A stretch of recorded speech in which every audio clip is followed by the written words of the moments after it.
চোখ বন্ধ হইলে কবরে 1 সেকেন্ডের জন্য আর ছাড়বো না। মৃত্যু পরবর্তী আর কোনোদিন সুখ মিলবে না, আর কোনোদিন হাসি মিলবে না, আর কোনোদিন 1 সেকেন্ডের স্বস্তি মিলবে না। নাফরমান আপাতত দুনিয়া আমার নাফরমানি সত্ত্বেও খাও, ভোগ করো, ভোগ করো, পেশাব করো, পায়খানা করো, লজ্জাস্থানের চাহিদা পূরণ করো, খাও দাও।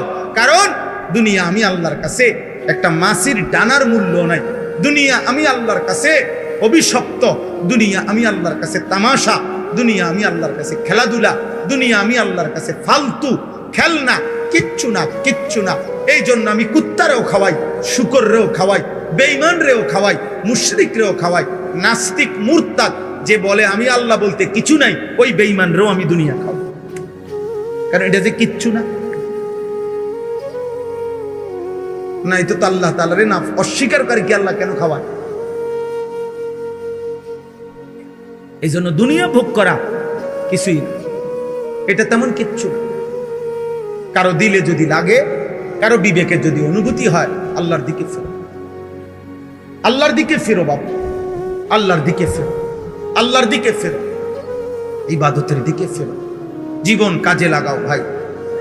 জিন্দেগি একবারই আসো, একবারই আসো, আর ফিরবে না, আর ফিরবে। সুদে ঘুষে কিস্তিতে হারামে হালালে জায়েজ না জায়েজ সব মিলাইয়া যে সমস্ত বাবারা উপার্জন করছেন, আহা আফসোস ছাড়া আর কিছুই জুটবে না। নাফরমান সন্তান সুদের টাকা খাইয়া যে ফুটবল হয়েছে, তে আপনার কথা মনে রাখতো না। কিস্তির টাকা দিয়া যে ঘর পালছেন, ওরা আমনে চিনত। আপনি মইরা 20 বছর পরে 10 বছর পরে আইএস আইয়েন, আমনের বানানো একটা ফার্নিচারও নাই, আর ওই তার ঘরের নাতি আমনে চিনত। খুব আমনে কেনা খুব আমি এই বাড়ির মুরব্বী, খুব কির মুরব্বী গীতাবা চিনবে না। নাফরমানকে কেউ মনে রাখে না, কেউ মনে রাখে না। বাপ হিসাবও ব্যর্থ, হারামখোর বাপও ব্যর্থ, সুদখোর বাপও ব্যর্থ, ঘুষখোর বাপ ব্যর্থ, কিস্তিখোর বাপ ব্যর্থ। সে আসলে স্ত্রী সন্তানের কোনো উপকার করে না, দুনিয়ারও না আখিরাত। হারামখোর তার পরিবারের দুনিয়াবি উপকারও করে না। কারণ কোরআনের স্পষ্ট চ্যালেঞ্জ আল্লাহ, হারামখোরের ফ্যামিলি আমি আল্লাহ তাআলা বরকত শূন্য করবই করব। তো লাভ কি তাহলে? আল্লাহ বলছেন এটা আমার ওয়াদা, হারাম উপার্জনকারী আমি বরকত দেব। লাভ হইতো না, এই অবাবার যাইতো, অবাবার যায়। লাখ টাকা ইনকাম, কিস্তি চলে 60টা, কিস্তি শেষ হয় না। কিস্তি কি আমরা জানি তো? আমরা কি চাঁদের দেশে থাকি মিয়া? আমরা তো দুনিয়াতেই থাকি। আল্লাহ আমাদেরকে হেফাজত করে। চলো ভাই, চলেন বাবা, নিয়ত করি আল্লাহকে নারাজ করব। বলেন ইনশাআল্লাহ। নবী সাল্লাল্লাহু আলাইহি সাল্লামকে ভুলবো না, বলেন ইনশাআল্লাহ। কোরআনকে ছাড়বো না, বলেন ইনশাআল্লাহ। আল্লাহ তৌফিক দান করে। এই শুনেন তরজমা, শেষ কথা। ওমান আযলামু মিম্মান ইফতারা আলাল্লাহি কাযিবা। আল্লাহ তাআলা বলেন, তার চাইতে বড় জালেম, তার চাইতে বড় পাপী আর কেউ নয় যে আমি আল্লাহর উপরে মিথ্যা অপবাদ দেয়। আল্লাহ তাআলা বলেন, উলাইকা ইউরাদুনা আলা রাব্বিহিম।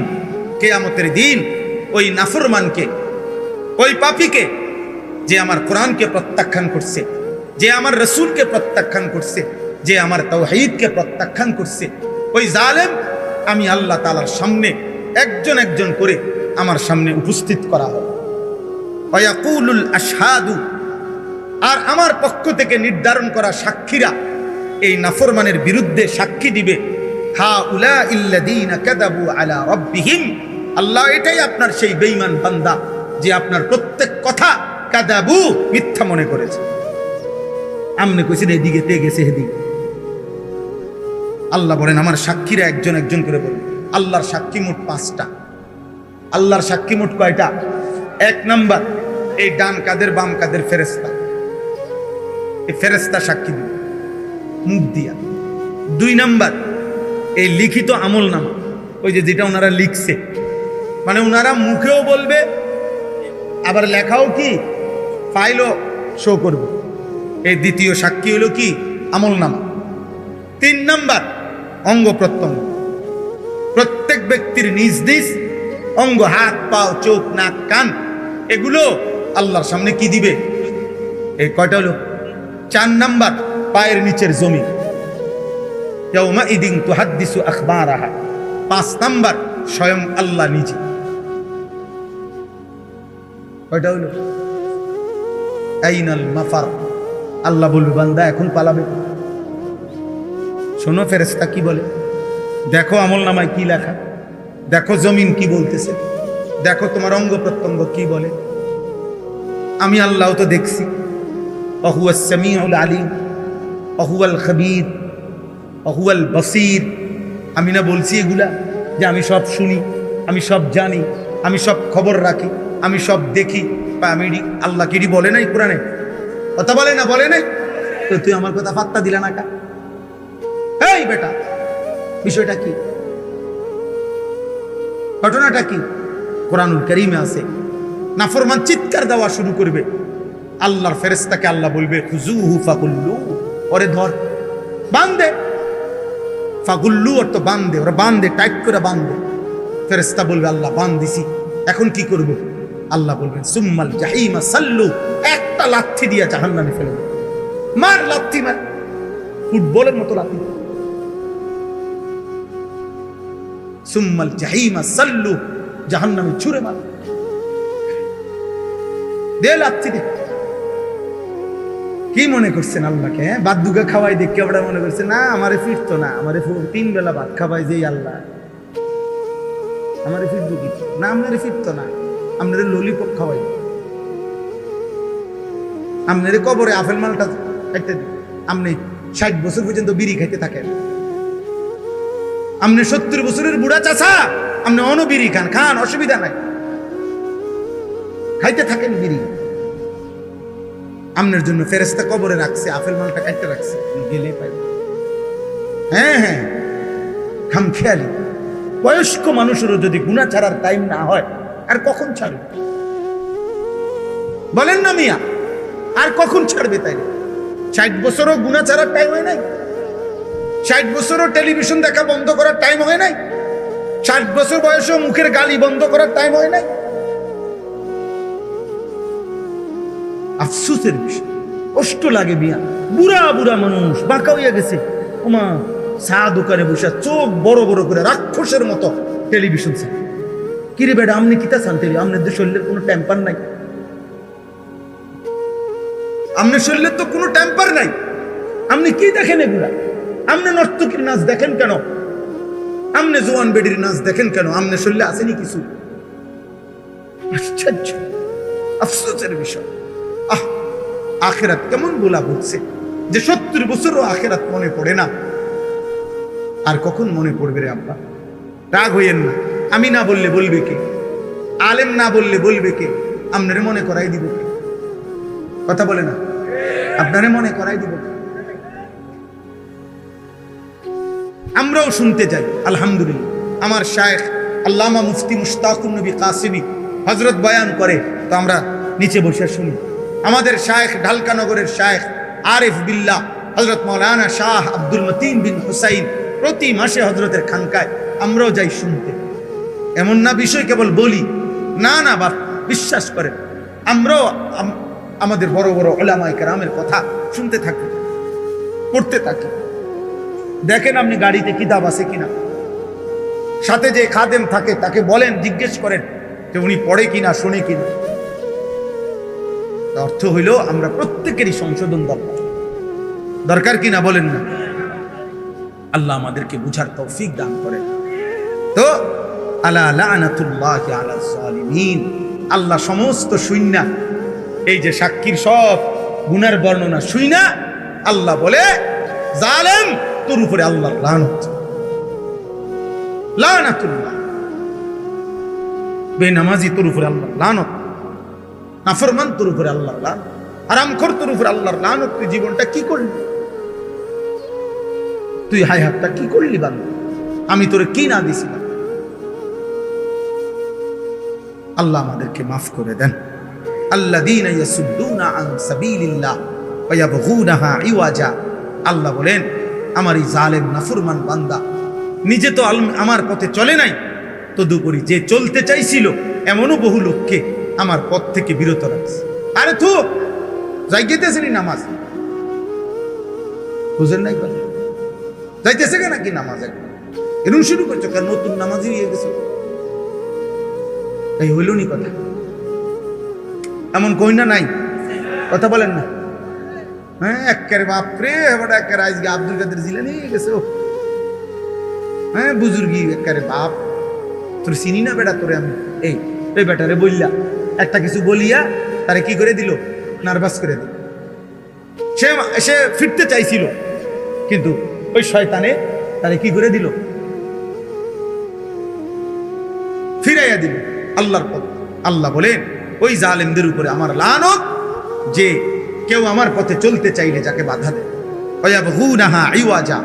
3 নম্বরে আল্লাহ বলেন ওই জালেমের উপরে আল্লাহর লানত, যে সর্বদা আল্লাহর দ্বীন শরীয়তের মধ্যে ভুল ভ্রান্তি ত্রুটি বক্রতা তালাশ করে কি দিয়ে ফেসলা গান্ধা, কথা বোঝেন নাই কথা? নাউজুবিল্লাহ। অহুম বিল আখিরাতি হুম কাফিরুন। আল্লাহ বলে আখিরাতকে অস্বীকারী, আখিরাতকে বিশ্বাস করে না এমন জালেমের উপরে আল্লাহ লানত। এবার আল্লাহ বলেন উলাইকা লাম ইয়াকুনু মুজিজিনা ফিল আরদ। তবে শুনে নাও, জালেম নাফরমান পাপী যত যাই করো না কেন, আমি আল্লাহকে তুমি দুনিয়াতেও অক্ষম করতে পারবা না। আমার দুনিয়া আমারই, আমার কাছেই তোমার হায়াত, আমার কাছেই তোমার মৃত্যু। তুমি সর্বোচ্চ ক্ষমতার মস্তদে উঠলেও আমার হাত থেকে ছুটতে পারতা না। আর আমি আল্লাহ থেকে আমারে অক্ষম করা যে আমি আর মরবো না, এরকম সিদ্ধান্ত তুমি দিতে পারবা না। কাজে ঘুরে ফিরে তুমি আমারই হাতে। কার হাতে? পৃথিবীর সবচেয়ে বড় পাপী কার হাতে? উলাইকা লাম ইয়াকুনু মুজিজিনা ফিল আরদ ওয়া মা কানা লাহুম মিন দুনিল্লাহি মিন আউলিয়া। আখিরাতে গেলে দেখবে আমি ছাড়া কোনো বন্ধু নাই। আমি ছাড়া কি কোনো বন্ধু নেই। পাপীরা মনে রাখতে হবে আমি আপনি সুপারিশ করবে ওই ফুতে, নাতি, নবী, আউলিয়া সব ঠিক আছে, কিন্তু খোদার কসম সুপারিশ করার জন্য আল্লাহ তাআলা অনুমতি দিবে যাকে, সে সুপারিশ করবে। আর আল্লাহ সুপারিশ করার পর আল্লাহ যাকে অনুমোদন দিবে সেই কেবল জান্নাতি হবে। সুপারিশ মানেই কি না জান্নাত না, অনুমোদন দেওয়া হলো জান্নাত। অনুমোদন দিবে আল্লাহ। আল্লাহ বলবে হ্যাঁ তুমি সুপারিশ করো। আল্লাহর বান্দা বলার পরে সে আল্লাহ যদি বলে ওরে বাদ দিয়া আরেকজনকে বলো এরে দেব না আমি জান্নাত, তো খোদার কসম পাহাড় উল্টে যাবে, মাগার জান্নাতের ফয়সালা আর কেউ দিতে পারবে। আবু তালেব ঈমান আনুক, নবী চায় নাই? কথা বলেন না কেন? আবু তালেব ঈমান আনুক, নবী চাইছিলেন? আবু জাহেল ঈমান আনুক, নবী চাইছিলেন? আবু লাহাব ঈমান আনুক, নবী চাইছিলেন? তো আল্লাহ বলছে বন্ধু তার ব্যাপারে আপনার দাওয়াত আমি গ্রহণ করলাম না। আবু বকরেরটা গ্রহণ করলাম, ওমরেরটা গ্রহণ করলাম, উসমানেরটা গ্রহণ করলাম। তো আল্লাহ এও কুরাইশ বংশের, এও কুরাইশ বংশের, এরটা গ্রহণ করলেন কেন, এরটা গ্রহণ করলেন না কেন? আল্লাহ বলেন ফয়সালা আমার, দাওয়াত আপনার। দাওয়াত দিবেন আপনি, সিদ্ধান্ত দেবে আল্লাহ। ঠিক সুপারিশ করবেন আপনি, সিদ্ধান্ত দিবে কে? কি বুঝা আছেন? নবী সুপারিশ করবে 100 বার, হাফেজ আলেম সুপারিশ করবে 100 বার, পীর আউলিয়া আল্লাহর নেক বান্দা সুপারিশ করবে, ঠিক আছে সব, কিন্তু আপনাকে যে ছাড়বে তার নিশ্চয়তা কি? তার নিশ্চয়তা কি? আল্লাহ আমাদেরকে হেফাজত করে। وضل عنهم ما كانوا يفترون لا جرم أنهم في الآخرة هم الأخسرون إن الذين آمنوا وعملوا الصالحات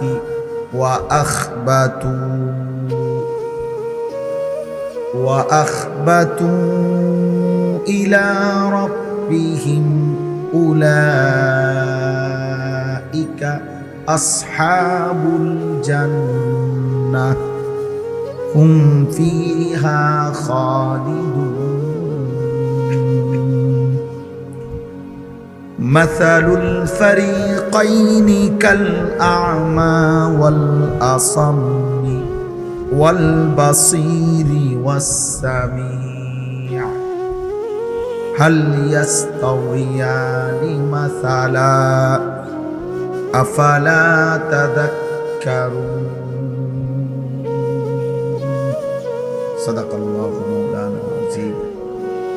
قال نبينا صلى الله عليه وسلم إن الله يرفع بهذا الكتاب أقواما ويضع به آخرين اللهم صل على محمد وعلى آل محمد كما صليت على إبراهيم وعلى آل إبراهيم إنك حميد مجيد اللهم بارك على محمد وعلى آل محمد كما باركت على إبراهيم وعلى آل إبراهيم إنك حميد مجيد سبحانك لا علم لنا إلا ما علمتنا إنك أنت العليم الحكيم الحمد لله আল্লাহ পাক রব্বুল ইজ্জত যুল জালাল ওয়াল ইকরামের ফজল করম রব্বুল আলামিনের ইহসান মেহেরবানি দয়া আল্লাহ তাআলা আমাদেরকে আজ 18 জুলাই 2026 রোজ শনিবার বিবাড়িয়া জেলা নবীনগর উপজেলাধীন ভোলাচং হাই স্কুল মাঠে আহলুস সুন্নাহ ওয়াল জামাআ পাঠাগারের উদ্যোগে আজকের এই মুতাবাররাক পঞ্চম বার্ষিক ওয়াজ মাহফিলে আল্লাহ তাআলা আমাদেরকে আসবার বসবার আল্লাহর জন্যই জমা হওয়ার তৌফিক দান করেছেন আলহামদুলিল্লাহ। ভাইয়া আপনি এই মোবাইলটা বন্ধ করে দেন। এই যে ভাই আপনারে বলছি এটা বন্ধ করে দেন। আপনি এটা বন্ধ করে দেন ভাই, আপনারে বলছি আপনি এটা বন্ধ করেন, আপনার ভালো হবে ভাইয়া, আপনার কল্যাণের জন্য বলছি। আপনার কল্যাণ আমি বলছি, আপনি বলুন, যুক্তি দেখান কেন? আপনার জন্য আমি বললাম। আপনি আমার শ্রোতা না, এখন কথা বলেন না, আপনি আমার শ্রোতা কিনা এখন? ঠিক আছে যান, ঠিক আছে আপনি যান। ঠিক আছে ভাইয়া, মূলত আমরা কেন চাই, মূল প্রশ্ন হলো প্রত্যেক ব্যক্তি, হ্যাঁ মাশাআল্লাহ চাচার সামনে এসে বসে,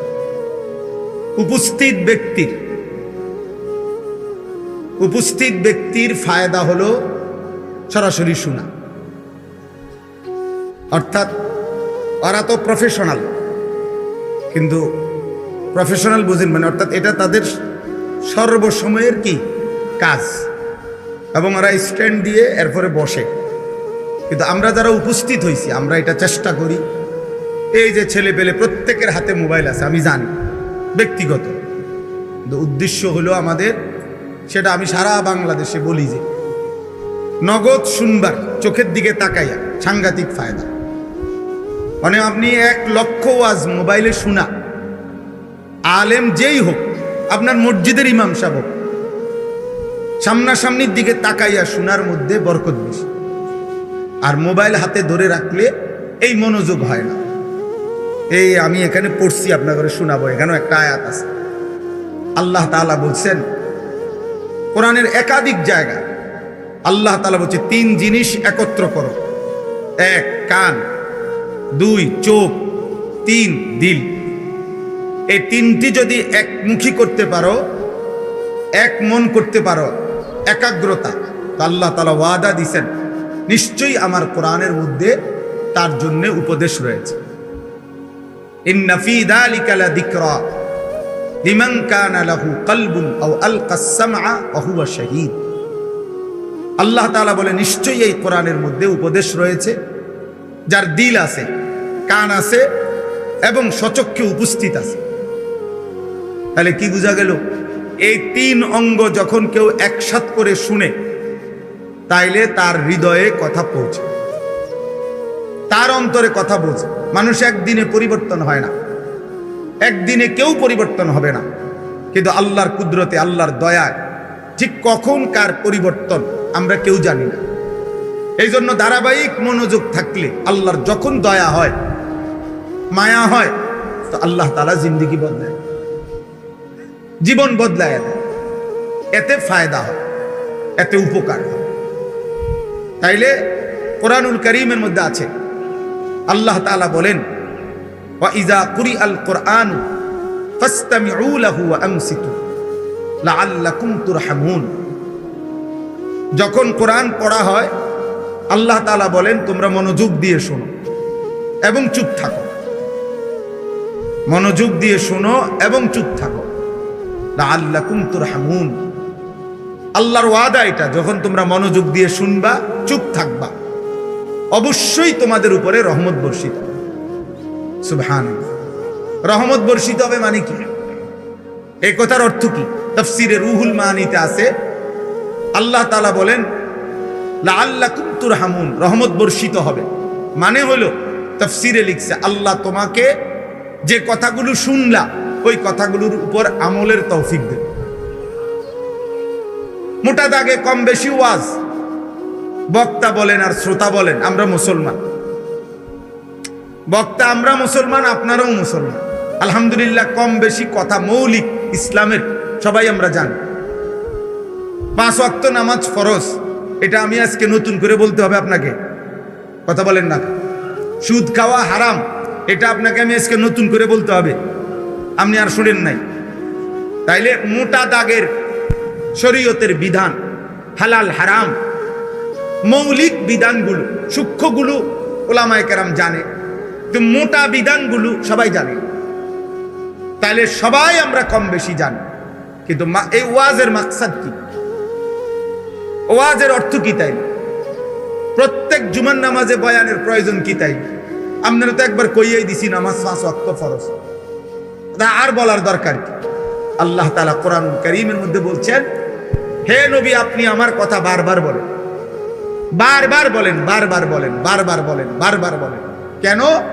ফাইন্নাদ যিকরা তানফাউল মুমিনিন, প্রত্যেকবারের বলার দ্বারা মুমিনের উপকার হবে। কতকাল শুনে নাই, আজ শুনবে, আজ শুনে নাই, কাল শুনবে। 10 বছর ফিরাই দিছে আল্লাহর কথা, হতে পারে মালিক চাইলে 10 বছর পরে আল্লাহর দিকে ফিরে আসবে। হাদিসে আপনি রাসূলুল্লাহ সাল্লাল্লাহু আলাইহি সাল্লামের জামানায় নবীজি মক্কায়, এমনও ব্যক্তি ছিল মক্কাতেই কালেমার দাওয়াত দিছেন। কেউ প্রথম দিনে কালেমা পড়ছে, কেউ 21 বছর পরে কালেমা পড়ছে। আবু সুফিয়ান রাদিয়াল্লাহু তাআলা আনহু, নবীজির চাচা আবু সুফিয়ান, তিনি মক্কার 13 বছর নবীজির সামনেই ছিলেন এবং নবী সাল্লাল্লাহু আলাইহি সাল্লাম উনাকে প্রতিদিনই নিয়মিত কালেমার দাওয়াত দিয়েছেন। কিন্তু উনি 13টি বছরে মক্কায় কালেমা গ্রহণ করেন। মদিনায় নবী সাল্লাল্লাহু আলাইহি সাল্লাম হিজরত করে গেছেন। বদরের যুদ্ধে উনি নবীজির বিরুদ্ধে ছিলেন, উহুদের যুদ্ধে উনি নবীজির বিরুদ্ধে ছিলেন, খন্দকের যুদ্ধে উনি নবীজির বিরুদ্ধে ছিলেন। 8ম হিজরিতে মদিনায় হিজরত করে নবী সাল্লাল্লাহু আলাইহি সাল্লাম যাওয়ার 8 বছরের মাথায়, এই আগের 13 আর এখন হলো কত 8, কত হইল? এই 21 বছর পরে মক্কা বিজয়ের রাতে এই আবু সুফিয়ান রাদিয়াল্লাহু তাআলা আনহু তিনি কালেমা পড়ে মুসলমান হয়েছে। কিন্তু নবীজি দাওয়াত দিছে কত বছর আগ থেকে? 21 বছর আগ থেকে বলতে থাকছে, বলতে থাকছে, কিন্তু কালেমা পড়ছে কত বছর পরে? 21। হাদিসে স্পষ্ট আছে, ওমরের জামানায়, হযরত উসমানের জামানায়, মানে নবী সাল্লাল্লাহু আলাইহি সাল্লামের ইন্তেকালের পরে 2.5 বছর খলিফা ছিলেন মুসলমানদের আবু বকর সিদ্দিক রাদিয়াল্লাহু তাআলা আনহু। 10.5 বছর মুসলমানদের খলিফা ছিলেন হযরত ওমর রাদিয়াল্লাহু তাআলা আনহু। এই 10.5 বছরে ওমর রাদিয়াল্লাহু তাআলা নূর জামানায়ও এমন অনেক লোক কালেমা পড়ছে যাদেরকে দাওয়াত দেওয়া শুরু করছিলেন নবীজি। বুঝেন নাই কথাটা? দাওয়াতটা দিছিল কে? কিন্তু ঈমান আনছে কখন? নবী সাল্লাল্লাহু আলাইহি সাল্লামের ইন্তেকালেরও আরো 8 বছর পর, আরো 10 বছর পর। তাহলে নবীজির 23 বছরের হায়াত, পরে আরো 8 বছর, তাহলে 31 বছর, পরে আরো 10 বছর, তাহলে 33 বছর পরে কালেমা পড়ছে।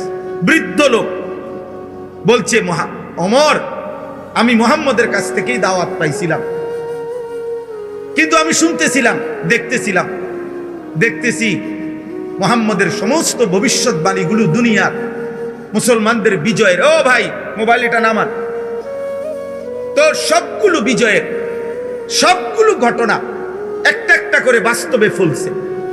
এই বৃদ্ধ লোক আইসা ওমরকে বলছে, ওমর, মুহাম্মদ সাল্লাল্লাহু আলাইহি সাল্লাম, মুহাম্মদের সব কথা আমি আমার হায়াতে দেখলাম, একটা একটা করে ফলে গেল, হয়ে গেল। তাহলে আমার এখন বিশ্বাস হয়েছে ওই আখিরাত পরকাল সম্পর্কে যে কথাগুলো বলে এগুলো হইব, কারণ এটি যেহেতু হয়েছে, সব যেমনে কইছে এমনে বুঝা গেছে মৃত্যু এবং পরকাল সম্পর্কে মুহাম্মদ যা বলতেছিল এগুলোও হবে। অতএব আমি কালেমা পড়ে মুসলমান হইতে চাই। তাহলে দাওয়াত দিছিল কে? নবী সাল্লাল্লাহু আলাইহি ওয়াসাল্লাম। কালেমা পড়ছেন কখন? ওমরের জামানায়। এই জন্য কোনো ওয়াইজ আমরা হতাশ হই না।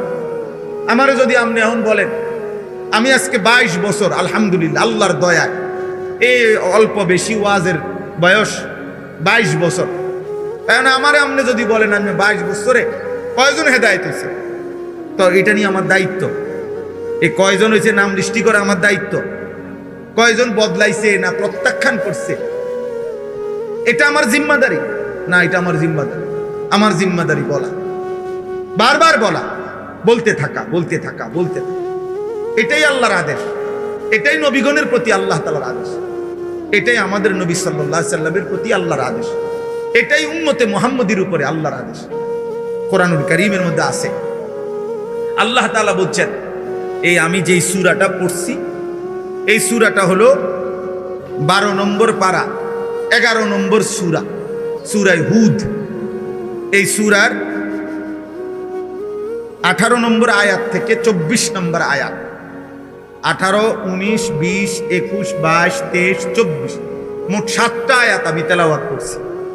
তো এই সূরার মধ্যে আল্লাহ তাআলা কোরআনুল কারীমের মধ্যে সবচেয়ে বেশি আযাবের বর্ণনা এই সূরার, পুরা কোরআনে সবচেয়ে বেশি আল্লাহর আযাবের বর্ণনা এই সূরার মধ্যে আছে, কোরআন শরীফ।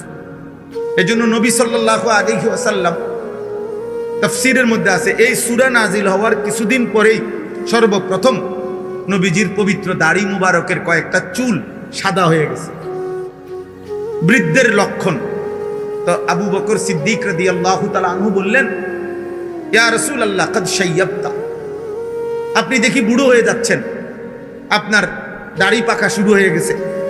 এই তখন হাদিসে আছে, তাফসীরে আছে, নবী সাল্লাল্লাহু আলাইহি ওয়াসাল্লাম বললেন, শাইয়াবাতনি হুদ, আবু বকর সূরা হুদ এই সূরাটা আমারে বুড়া বানায় ফেলছে। আমারে কি বানায় ফেলছে? বুড়া বানায় ফেলছে। মানে কি? মানে হলো আবু বকর এই সূরাতে আমার আল্লাহ আযাবের এমন বর্ণনা দিছে, এই বর্ণনা শোনার পর থেকে আমার কলিজার মধ্যে ভয় ঢুকে গেছে, আহা, এই পাপগুলো যদি আমার উম্মত করে, আমার উম্মতের উপরে কি হবে? আমার উম্মতের পেরেশানি, আমার উম্মতের নাফরমানিতে আমার আল্লাহ যদি আযাব দেয়, আমার উম্মত তো ধ্বংস হয়ে যাবে। এই চিন্তা, টেনশনে, মানুষের অনেক সময় টেনশনে চুলদারি কি মানুষে কয় যে এই মাসখানিক হুজুরে ভাই এমন পেরেশানি ছিল, অর্ধেক চুল ফাইকা গেছে। কথা বুঝছেন কেন? আমার ওই দিন একজনে বলতেছে, হুজুর একটা বিল্ডিং করতে গিয়া চুল সব ফাঁকা ধরে গেছে। এই কয়দিন আগে বলতেছে দোয়া চাইছে, একটা বিল্ডিং এর কয় মিস্ত্রির লগে যুদ্ধ করতে করতে এমনে কইলে হেমনে, হেমনে কইলে এমনি, স্বাভাবিক কয় যে একের চুল ফাইকা গেছে। তাইলে আযাবের বর্ণনা শুনে উম্মতের পেরেশানিতে নবী সাল্লাল্লাহু আলাইহি সাল্লামের দাড়ি মোবারকের চুল পাকা শুরু হয়ে গেছে। তো এখানে একটা কথা আছে, এখানে মোট 5টি জাতি আল্লাহর আযাবে আল্লাহ ধ্বংস করে দিছে পূর্ববর্তী নবীদের আমলে। এই ঘটনাগুলো 5টা জাতির ঘটনা পরপর এই এক সূরাতে ধারাবাহিকভাবে আল্লাহ উল্লেখ করছে। 5টি জাতি, 5 জন নবীর কওম। 1 নূহ আলাইহিস সালাম, 2 হুদ আলাইসাল্লাম, 3 সালেহ আলাইসাল্লাম, 4 লূত আলাইসাল্লাম, 5 শুআইব আলাইসাল্লাম। এই 5 জন নবীর কওমের সম্প্রদায়ের জাতির নাফরমানি এত বেশি সীমা লঙ্ঘন করছে তারা, আল্লাহ তাআলা এই 5 জন নবীর জাতিকে একেবারে পুরা কওম আল্লাহ তাআলা ধ্বংস করে আযাব দিয়ে শেষ করে দিয়েছে। নাউযুবিল্লাহ। এই বর্ণনাগুলো এখানে ধারাবাহিক আছে। এই 25 নম্বর আয়াত থেকে 115 নম্বর আয়াত পর্যন্ত মোট 91টা আয়াতে আল্লাহ তাআলা ধারাবাহিকভাবে আযাবের বর্ণনা দিয়েছে। শাস্তির বর্ণনাগুলো উল্লেখ করছে 5টা জাতির কওমের। এরপরে দেখেন সর্বশেষ সমস্ত বর্ণনা আযাবের শেষ করে আল্লাহ তাআলা একটা কথা নবীজিকে শুনাইছেন যে, হে বন্ধু, এই যে পূর্ববর্তী 5টি জাতিকে আমি শেষ করে দিলাম আযাব দিয়ে। কেন? চূড়ান্ত আযাব দিয়ে, একেবারে কোলের বাচ্চা, দুধের বাচ্চা, নারী, পুরুষ, জওয়ান, বুড়া, পুরা জাতি একসাথে শেষ করে দিছি। কেন দিলাম? ছোট বাচ্চাও ছিল, কোলের বাচ্চাও ছিল, সব শেষ করে দিছে আল্লাহ। কেন? প্রশ্ন হলো কেন? তো আল্লাহ তাআলা এখানে উল্লেখ করছে, বন্ধু, নাফরমানি শেষ, পাপ তো করতেছিল তারা, আমার অবাধ্যতা তো তারা করতেছিল, কিন্তু তাদের সীমা লঙ্ঘন হলো এই যে তারা পাপ করতে করতে এই পর্যায়ে পৌঁছে যে একটা সময় আইসা পুরা জাতির মধ্যে আর কেউ কাউকে গুনাহ থেকে ফিরায় না, সংশোধনের আর কেউ চেষ্টা করছে না। জওয়ান, বুড়া, নারী, পুরুষ প্রত্যেকেই নিজের জায়গায় গুনাহ আর উল্লাসের মধ্যে লিপ্ত। কেউ যে কাউকে ফিরাবে, বাপে পুতেরে বলে না, মা জিরে বলে না, দাদা নাতিরে বলে না, সমাজের মুরব্বীরা ছোট বাচ্চাদেরকে বলে না, অভিভাবক অধীনস্থকে বলে না। এই কথাই স্পষ্ট কোরআনে আল্লাহ উল্লেখ করছে, বন্ধু, যেদিন আমি দেখলাম যে সবাই পাপে ডুবে গেছে, কেউ আর আমি আল্লাহর কথা বলতেছে না, ফিরাইতে চাইতেছে না, কাউকে জাহান্নাম থেকে বাঁচাইতে চাইতেছে না, তো আমি আল্লাহর আযাব তখন পুরাপুরি পুরা জাতি ধ্বংস করে শেষ করে দিয়েছে। এখানে একটা কথা আছে, আল্লাহ তাআলা বলছে, কোন জাতি, কোন সম্প্রদায় পাপ যতই করুক, যদি বন্ধু আপনার কাছে ওয়াদা দিলাম কিয়ামত পর্যন্ত নিজেদের মধ্যে যদি সংশোধনের চেষ্টা চালু রাখে, কম হোক, কিন্তু তাদের মধ্যে যদি ফিরাইবার চেষ্টা থাকে গুনাহ থেকে, নাফরমানি থেকে, আল্লাহর অবাধ্যতা থেকে, তাহলে আমি আল্লাহ ওয়াদা দিলাম পাপের পরিমাণ যতই হোক পুরা জাতি দুনিয়াতে আযাব দিয়ে ধ্বংস করব। কিসের ভিত্তিতে বলেন? একজন আরেকজনকে ফেরাইবার কি চেষ্টা, ইসলাহের ভিত্তিতে, সংশোধনের চেষ্টার ভিত্তিতে, সংশোধনের চেষ্টা, এটা অব্যাহত থাকা, ধারাবাহিক থাকা। এই জন্য ফিরবে না না ফিরবে এটা জানার বিষয় না, জানার বিষয় হলো ফেরানোর চেষ্টা আছে কি। কথা বুঝছেন? একটা ফ্যামিলির বয়স্ক লোকটা বাইচা আছে, কিন্তু উনার ঘরের ফ্যামিলি 8 জন, উনি দেখতেছে একজনও ফজরের নামাজ পড়ে না। আপনি এটা কিভাবে মেনে নিচ্ছেন? আপনি এটা কেন মেনে নিলেন? যে হুজুর বলছি, আজ যে বহুদিন বলছি, শুনে না, তো শুনে না বলার পরে আপনি থেমে গেলেন, আর বলতেছেন না, এই অনুমতি আপনার কে দিল যে আর কইতে হবে না? বুঝেন নাই কথাটা? হযরতে নূহ আলাইহিস সালাম 950 বছর কালেমার দাওয়াত দেওয়ার পরেও, 950 বছর কি মামুলি কথা? 950 বছর একটানা একটি মানুষ, একজন নবী এভাবে দিবা নিশি মানুষকে বলার পরেও যেদিন নৌকা ছাইরা দেয়, কোরআন শরীফে এই সূরাতে আছে, ওয়াফারাত তান্নুর, উনি দেখতেছে দূরে পানি উঠে গেছে, তুফান শুরু হয়ে গেছে, বন্যা শুরু হয়ে গেছে, নাফরমান ডুবা শুরু হয়ে গেছে, এরপরেও শেষ মিনিট পর্যন্ত ওনার ছেলে কেনান, এই কাফের ছেলেটাকে জাহান্নাম থেকে বাঁচাইবার জন্য ইমানের দাওয়াত দিতেই থাকছে। আল্লাহ কোরআনে বলেন, ওয়াহালা বাইনাহুমাল মাউজ ফাকানা মিনাল মুগরাকিন। নূহ তার কালেমার দাওয়াত দিচ্ছিল, এই অবস্থায় চূড়ান্ত লাস্ট মুহূর্তে ছেলেটার পিঠে একটা ঢেউ আইসা ধাক্কা দিল, আর ছেলেটা ডুবে গেল, কিন্তু ওই পর্যন্ত তিনি আল্লাহর দিকে দাওয়াত। তাইলে মৃত্যুর মুহূর্ত পর্যন্ত, শেষ নিঃশ্বাস পর্যন্ত আল্লাহর দিকে ডাকা বন্ধ করছে? কথা বলেন না কেন? কিন্তু ছেলেটা শেষ পর্যন্ত ঈমান আনছে। তাইলে নূহ নবী শেষ পর্যন্ত বলছে? কথা বলেন না? ছেলেটা শেষ পর্যন্ত ঈমান আনছে। তাহলে শেষ পর্যন্ত ঈমান না আনুক, আপনার মৃত্যুর দিন পর্যন্ত আপনার ছেলে নামাজ না পড়ুক, আপনার স্ত্রী বেপরদা চলুক, কিন্তু দেখার বিষয় আপনি বলছেন, আপনি বলা বন্ধ করতে পারতেন না। আপনার বলা বন্ধ করার কি নাই? অনুমতি। ওমা কানা রাব্বুকা লিইহলিকাল কুরা বিযুলমিন ওয়া হুম মুসলিহুন। আল্লাহ বলেন, যদি তোমাদের সম্প্রদায়ের মধ্যে ইসলাহের চেষ্টা থাকে, একজন আরেকজনকে ফিরাইবার চেষ্টা যদি করতে থাকো তোমরা, তো আমি আল্লাহ ওয়াদা দিলাম, পাপের পরিমাণ যতই হোক আমি পুরা জাতি একসাথে শেষ করব। এটা আল্লাহর ওয়াদা, এটা আল্লাহর ওয়াদা। 950 বছর পড়ার পরেও উনি থামে নাই। আচ্ছা, আপনারা বলেন, আমাদের প্রিয় নবী সাল্লাল্লাহু আলাইহি সাল্লামের চাচা আবু তালেব 38 বছর নবীজির পাশে ছিল, নবীজির সেবা করছে, নবী সাল্লাল্লাহু আলাইহি সাল্লামকে আগলাইয়া রাখছে আবু তালেব মোট 38 বছর। কত বছর? 12 বছর বয়সে নবী সাল্লাল্লাহু আলাইহি সাল্লামের দাদা যখন ইন্তেকাল করে, এই 12 বছর বয়সে দাদা আব্দুল মুত্তালিব নবী সাল্লাল্লাহু আলাইহি সাল্লামকে আবু তালেবের হাতে তুলে দিয়ে গেছে, ছেলের কাছে ভাতিজাকে দিয়ে গেছে, বলছে আমার নাতি নবী সাল্লাল্লাহু আলাইহি সাল্লামের আব্বা জান তো ইন্তেকালই করছে, তো এই আবু তালেব দিয়ে গেছে দাদা আবু তালেবের হাতে। আর আমাদের নবী সাল্লাল্লাহু আলাইহি সাল্লামের বয়স যখন 50 বরাবর, তখন আবু তালেব ইন্তেকাল করছে। তাহলে 12 বছর থেকে 50 বছর, এই কয় বছর হয়? 38 বছর। 12 থেকে 50 হলো কত? 38 বছর। আচ্ছা, এই 38 বছরের মধ্যে নবীজি যে কালেমার দাওয়াত দিছে, এই সময় সীমা হলো 10 বছর। কারণ নবীজির বয়স হলো 50, তখন মারা গেছে আবু তালেব। তাইলে নবীজিকে ইসলামের দাওয়াত অবস্থায় পাইছে কয় বছর? কেমনে বুঝলেন? ওই 40 থেকে কত? 50। কারণ তিনি দাওয়াত দেওয়া শুরু করছে মানুষকে কত বছর বয়সে? 40 বছরে। তাইলে আবু তালেবকে নবীজি কালেমার দাওয়াত দিছে 10 বছর। কত বছর?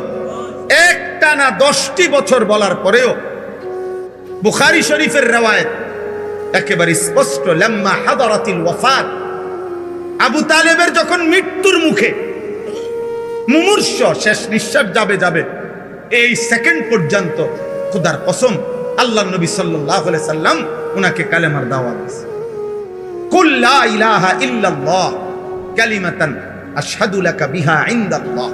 বলছে, চাচা শেষবারের মতো বলতেছি, একটা বার শুধু আপনি লা ইলাহা ইল্লাল্লাহর কালেমাটা একটাবার পড়েন চাচা, একবার জলদি বলেন, আমি এই একবারের বলা আপনার ইমানের কালেমা দিয়ে আখিরাতে আল্লাহর সামনে হাসরের ময়দানে আমি আপনার পক্ষে সাক্ষ্য দেব যে আমার চাচা ইমান আনছে। কিন্তু আবু তালেব, হাদিসে আছে, ফালাম ইয়াজাল রাসূলুল্লাহ সাল্লাল্লাহু আলাইহি ওয়াসাল্লাম, নবীজি বারবার বলতেছিলেন ওয়া ইউঈদুহুম তিলকাল মাকালা। আর পাশে দুইজন কাফের, একজন আবু জাহল, আরেকজন হলো উমাইয়া ইবনে খালফ, এই দুই বেঈমান পাশে বৈশা বারবার বলতেছিল, আবু তালেব কালেমা বলিস না, তুই আমাদের সাথে আজীবনের সঙ্গী, তুই বলিস না, তুই আমাদের বংশে বেইজ্জতি করিস না। এইভাবে একদিকে এই দুই বেঈমান নিষেধ করতেছে, এদিকে নবী সাল্লাল্লাহু আলাইহি সাল্লাম শেষ নিঃশ্বাস পর্যন্ত বলছে। এখন আমায় আপনি এখানে বলেন, আপনারাই বলেন, আবু তালেব কালেমা পড়ছে? নবী সাল্লাল্লাহু আলাইহি সাল্লাম শেষ মুহূর্ত পর্যন্ত বলছে? আবু তালেব শেষ মুহূর্ত পর্যন্ত গ্রহণ করছে? এই কথা। তাহলে আপনার থামার অনুমতি কেমন? বলে বুঝেন নাই আমার কথাটা? আমনে হুজুর আমার বউরে আমি পর্দা করতে মনে 2 বছর কইছি, মনে 5 বছর কইছি। আচ্ছা বুঝলাম 5 বছর বলছেন, কিন্তু এরপরে থেমে গেলেন আর কইতেছেন না, এটার অনুমতি দিল কে?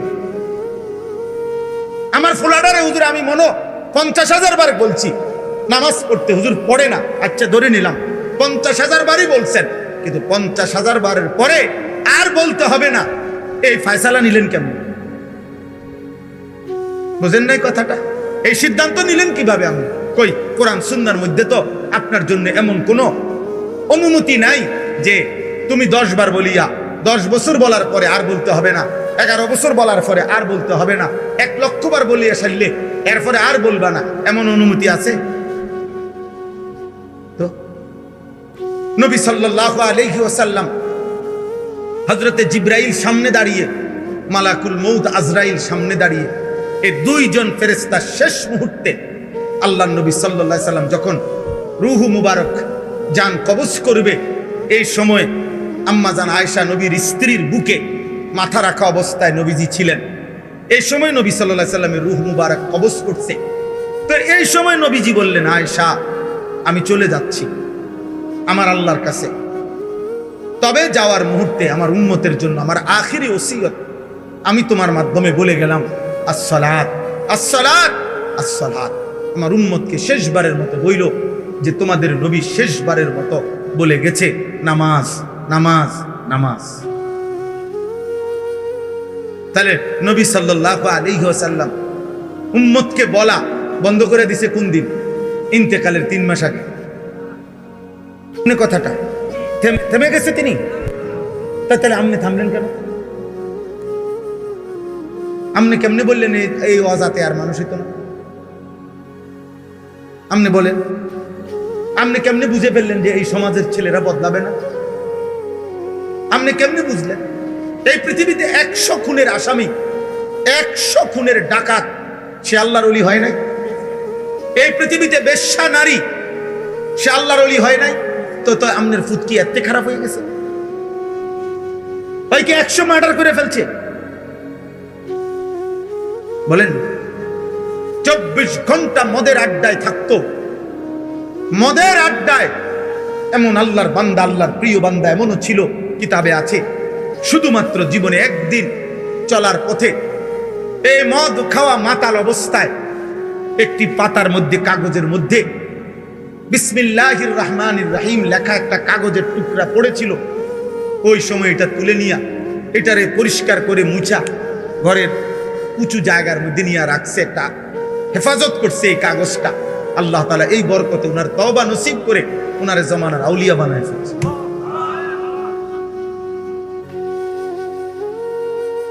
হ্যাঁ, হযরত মুহাম্মদ ইবনে মাসলামা আল কানাবী আমরা কিতাবে পড়ছি, হাদিসের জগতে শ্রেষ্ঠ একজন মুহাদ্দিস। হাদিসের জগতে বাজারের মধ্যে মাস্তানি করতেন। একবার জীবনে একজন আলেম ওই বিদ্রুপ করে উনি অরেজি গাইছে, ওই মাস্তান মিয়া, যে এই হুজুর কিতা জানেন সাই কোন সে একটা নবীর হাদিস কোন সে কিতা জানেন? মানুষের দুষ্টামি করছে, আরে সাই লম্বা লম্বা কথা কয়, হুজুর জানেন কিতা কোন? ওই হুজুর তখন ইমাম শাবি শুবা ইবনুল হাজ্জাজ ওনার নাম, ওই আলেমের নাম, ওই মুহাদ্দিস, ওই আলেম 1 সেকেন্ডের জন্য আল্লাহর কাছে অন্তরে অন্তরে দোয়া করছে, আল্লাহ দুষ্টামি করে হোক, ফাতরামি করে হোক, তোমার বান্দা তোমার বন্ধুর হাদিস শুনতে চাইছে, আমি বলি আপনি বরকত দিয়ে না। এই কথা বলিয়া বলছে, বাবা শোনো নবীজির একটা হাদিস, ইজা লাম তাস্তাহি ফাসনা মা শিতা। নবী বলছে, যখন তোমার লজ্জা নাই, শরম নাই, হায়া নাই, যাও না ফরমান, যা মন চায় তাই। কারণ যার লজ্জা নাই তার কিছুই, যার হায়া নাই তার কিছুই নাই। এই কথা বলে উনি চলে গেছে।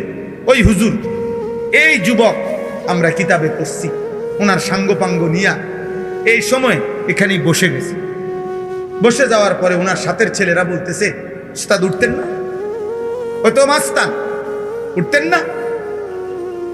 চলেন আড্ডা আগের জায়গায়, জুয়ার আড্ডা, মদের আড্ডা।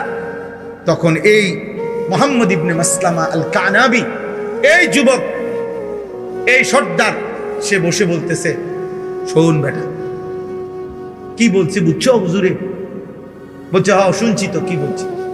কয় তো নবীজি কি বলছে বুঝো নাই? কয় না বুঝি নাই। আরে নবী তো খোদার কসম, আল্লাহর নবীর এই হাদিস, নবী তো এটা আমারে বলছে রে, আমার লজ্জা শরম নাই, এই জন্য তো আমি যাকে ইচ্ছা তাকে জুলুম করি, যার তার ইচ্ছা সম্পদ লুণ্ঠন করি, আমি যা মন চায় তাই করি। এই কথা তো আমার নবী আমারই বলছে।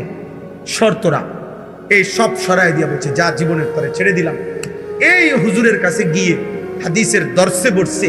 পরবর্তীতে এই ডাকাত ছেলে ওই জামানার শ্রেষ্ঠ মুহাদ্দিস, ওনার নাম এখন হাদিসের কিতাব আছে, হাদ্দাসানা মুহাম্মদ ইবনে মাসলামা আল কানাবি। আমরা হাদিস আবু দাউদ শরীফে বহু হাদিস আছে, এই ওনার নাম ইমাম আবু দাউদের উস্তাদ। কিন্তু একসময় জামানার ডাকাত ছিল।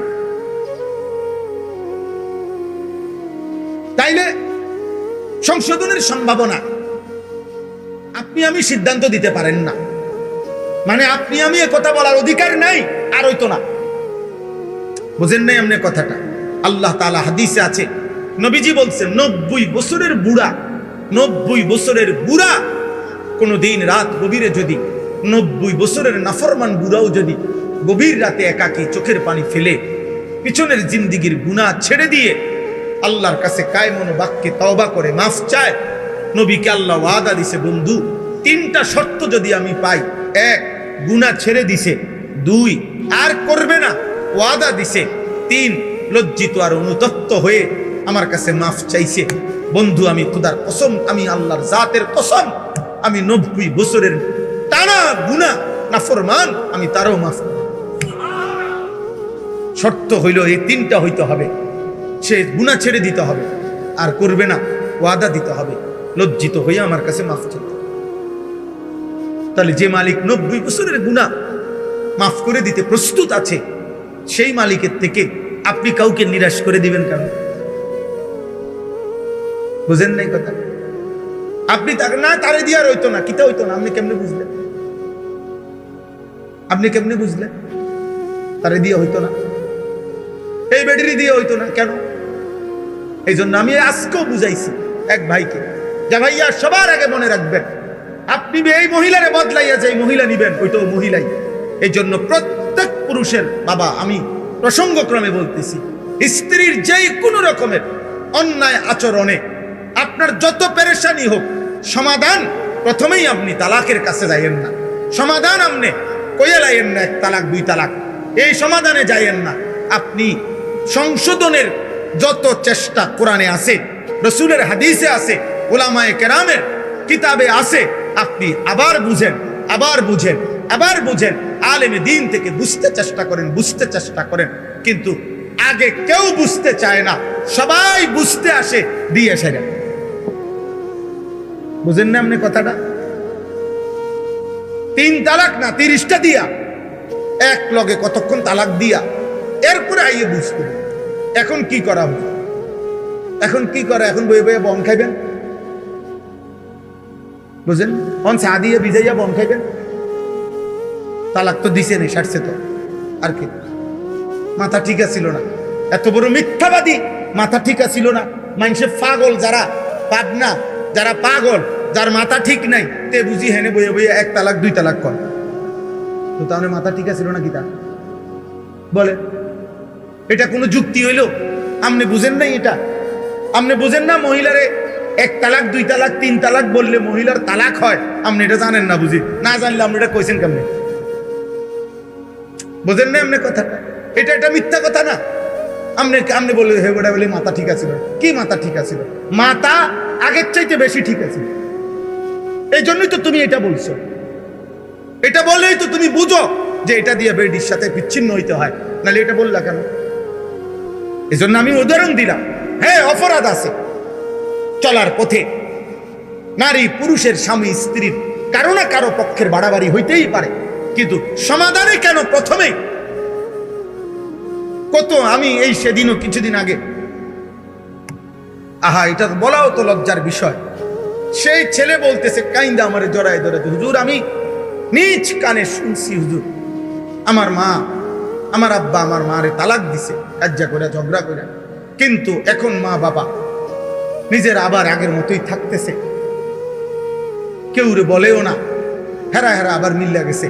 কিন্তু হুজুর আমি তো জানি, আমি নিজ কানে শুনছি, আমি তো জানি এটা হারাম।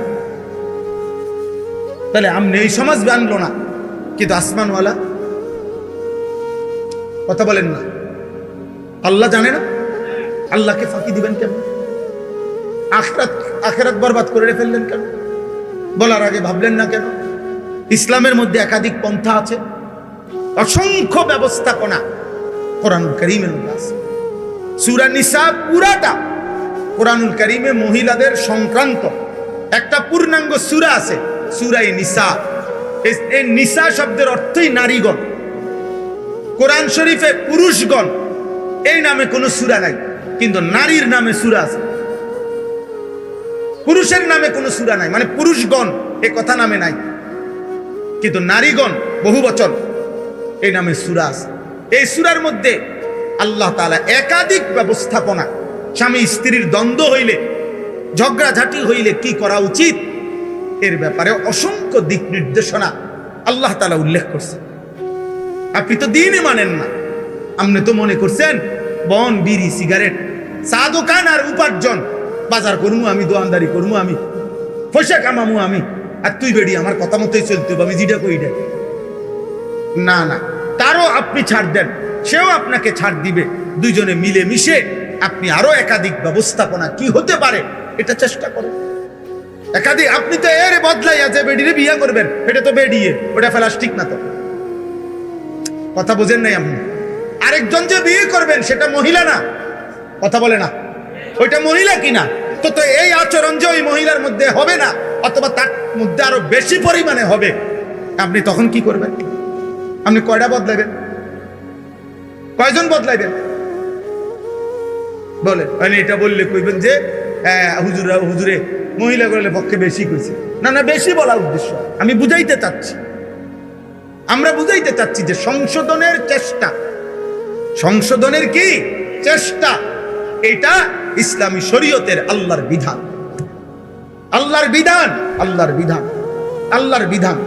কোন মুসলিম বাবা মার প্রথম দায়িত্ব খোদার কসম, সন্তান পরিবারের ঈমান আমল। আপনাদেরকে ঘটনা শোনাই কিতাবে, আমার কাছে আরবি কিতাব আছে। হযরত উমর রাদিয়াল্লাহু তাআলা আনহুর জামানা, উমর রাদিয়াল্লাহু তাআলা আনহু যখন খলিফা, তো এক বাবা উমর রাদিয়াল্লাহু তাআলা আনহুর কাছে আইসা বলছে, আমার সন্তান আমার খেদমত করে না, আমার হক আদায় করে না, আপনার কাছে বিচার চাচ্ছি। উমর রাদিয়াল্লাহু তাআলা আনহু ওনার ছেলেকে ডাকছেন, ডাইকা বলছেন, তুমি তোমার বাবার হক আদায় করছো না কেন? বাবারে কষ্ট দিচ্ছ কেন? উত্তর দাও। এই তখন ছেলে, হাদিসে আছে, ওই ছেলেটা উমর রাদিয়াল্লাহু তাআলা আনহুকে প্রশ্ন করছে, আমিরুল মুমিনিন, আপনি আমার আগে আপনি বলেন, আমার বাপে আমার কাছে যেমন, আমার উপরে যেমন হক আছে, আমার কোনো হক আমার বাপের উপরে ছিল কিনা, আমার কোনো প্রাপ্য আসেনি আমার বাপের নিকট, সেটা কি বলেন?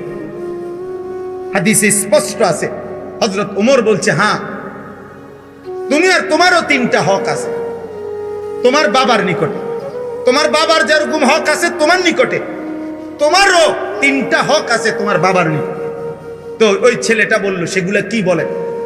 1 নম্বরে উমর রাদিয়াল্লাহু আনহু বললেন, আইয়ান তাকিয়া উম্মাহু, তোমার বাবার প্রথম দায়িত্ব হলো একজন পুরুষ হিসাবে, একজন প্রথম ভবিষ্যতে সন্তান হবে বিবাহের মাধ্যমে, এই জন্য একজন পুরুষের প্রথম দায়িত্ব একজন পবিত্র, নেককার, চরিত্রবান স্ত্রী নির্বাচন করা, তালাশ করা, এটা প্রথম হক। যে ব্যক্তির স্ত্রী অসৎ চরিত্রহীন, বেপর্দা, বেহায়া নারী যে বিবাহ করছে, তুমি যদি সন্তান হয় তোমার, তো খোদার কসম তুমি তোমার সন্তানের হক নষ্ট করো। তুমি একটি বেহায়া নারীকে তার মা বানাই, যার সাথে তুমি বিবাহ বহির্ভূত, হয়তো 5 বছর প্রেম করছো, হারাম সম্পর্ক করছো, এই নারী চরিত্রবান না, এই নারী চরিত্রবান না। এ তোমার জীবনও বরবাদ করবে, তোমার আগত সন্তানের জিন্দেগিও বরবাদ। রাস্তার ভালোবাসা আর চটপুটির ভালোবাসা আর সংসারের ভালোবাসা এক কথা না। চটপুটির দোয়ানের ভালোবাসা আর পার্ক আর রেস্তোরাঁ আর মোবাইল আর ফেসবুকের ভালোবাসা, রাত্র গভীরের ইউটিউবের ভালোবাসা, নর্তকীর ভালোবাসা আর বাস্তবতার সংসারের ভালোবাসা এক। সিনেমার নর্তকীর হাসি আর প্রেমের সুন্দর সুন্দর কথা, ওই বেডি তো 3 মাসেও একদিন কোনো কাম কাজ করে না, আর তোমার ঘরের স্ত্রী তো সকালবেলার ভোর থেকে নিয়ে রাত 10টা পর্যন্ত মহিলা তো সংসারের হাজারো কাজ আঞ্জাম, তারে ওই বেডির লোকে তুলনা করলে হবে না, তাকে তার অবস্থার সাথে তুলনা করে তার জিন্দিগির সাথে মিলাইতে হবে। তাহলে 1 নম্বরে একটি পবিত্র মা নির্বাচন করা, স্ত্রী নির্বাচন করা সন্তানের হক। কে বললেন? কথা বলে না, কে বলছিলেন? 2 আইয়ুহসিনা ইসমাহু, তোমার একটি সুন্দর নাম নির্বাচন করা, একটি সুন্দর নাম রাখা সন্তানের হক বাবার নিকট। 3 নম্বর আইয়ুআল্লিমাহুল কোরআন। হযরত ওমর বলছেন তোমার 3 নম্বর হক সন্তানের তার বাবার মার নিকট, বাবার নিকট তাকে আল্লাহর কোরআন শিক্ষা দাও, আল্লাহর কোরআন শিক্ষা দেওয়া, দ্বীন শিক্ষা দেওয়া। বিশ্বাস করেন ওই ছেলেটা, ওই যুবক তখন বলছে আমিরুল মুমিনিন, মহান আল্লাহকে সাক্ষী রেখে আমার আব্বাকে বলেন উনি আমার এই 3 হক আদায় করছেন। উনি বলেন আমি সব জানি, আমিরুল মুমিনিন আমার মা কেমন ছিল ওনারে বলতে বলে, আমার এটা কি নাম রাখছে আমার নামের অর্থ বলতে বলেন, আর আমার আল্লাহর কোরআন কোনদিন দ্বীন শিখতে বলছে কিনা জিজ্ঞেস করে। হযরত ওমর জিজ্ঞেস করছে বাবা তুমি উত্তর দাও। ওই বাবা মাথা নোয়ায় ফেলছে। স্পষ্ট কিতাবে আছে হযরত ওমর তখন ধমক দিয়ে বললেন তুমি যেমন তোমার সন্তানের হক নষ্ট করেছ তো অপেক্ষা করো, কাজেই তোমার সন্তান তোমার হক নষ্ট করছে। টিট ফর টেট, ইট মারলে পাটকেল খেতে হয়। কামা তাদিনু তুদান, যেমন কর্ম তেমন।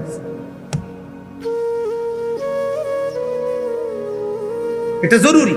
আমি তো এই জন্য ছেলেদেরকে সবসময় বলি আব্বা তোমার আজকের এই মোবাইল, আজকের এই নারীর আসক্তি, আজকে তোমরা যারা নওজোয়ান ছেলে দিবানিশি মোবাইল চালাও, নারী দেখো, ছবি দেখো, অশ্লীল দৃশ্য দেখো, নামাজ নাই, সেজদা নাই, পাক নাফাক নাই, পবিত্রতার ধার ধারণা। আব্বা মনে রাখো একটা ছেলে, এখানে তো তুমি শেষ না, তুমি তো শেষ না, এখনো না তুমি ব্যাচেলার, এখনো না তুমি অবিবাহিত। আল্লাহ চাহিত তোমার সংসার হবে, আল্লাহ চাহিত তোমার ফ্যামিলি হবে, আল্লাহ চাহিত আবার তোমার ঘরে সন্তান আসবে। সেদিন তুমি আমার 14 বছরের ছেলে মাদ্রাসায় পড়ে, ঢাকা সাইনবোর্ড জামিয়া আশরাফিয়া মাদ্রাসায়। তো এ বছরের শুরুতে রমজানের সময় ওই আমারে বলছিল আব্বু নাহভিমির জামাত, আমার ছেলে এখন যেই জামাতে পড়ে, আব্বু আমি একটা কিতাব আছে গুলিস্তা ফার্সিতে, এইটা কঠিন, আমি এটা পারতাম না, আমি এটা পারি না, বুঝি না, আমি এটা দেখছি একটু। আমি তারে বুকে জড়াইয়া বলছি আব্বা আমিও এই নাহভিমির জামাতে 1996 সালে এই জামাতে আব্বা আমিও পড়ছি, এবং আব্বু এটা একদম সহজ, আব্বু পড়ছি এটা, আব্বু এটা পড়ার সময় জানি এটা আব্বা কঠিন হবে না। আর আমি এই জামাতে 1996 সালে বাংলাদেশ কওমি মাদ্রাসা শিক্ষা বোর্ডে বেফাকে সারা বাংলাদেশে সেকেন্ড হয়েছি, 2 নাম্বার স্ট্যান্ড করেছি, তুই পারবি আব্বা। তো এটা বলার পরে তারে তো মাদ্রাসায় বুঝাইয়া পাঠাইলাম। তো আলহামদুলিল্লাহ কোরবানের আগে যখন প্রথম মূল্যায়ন পরীক্ষা হয়েছে, আমার সন্তান 7 বিষয়ের মধ্যে ওই বিষয়টাতেই সবচেয়ে বেশি নাম্বার।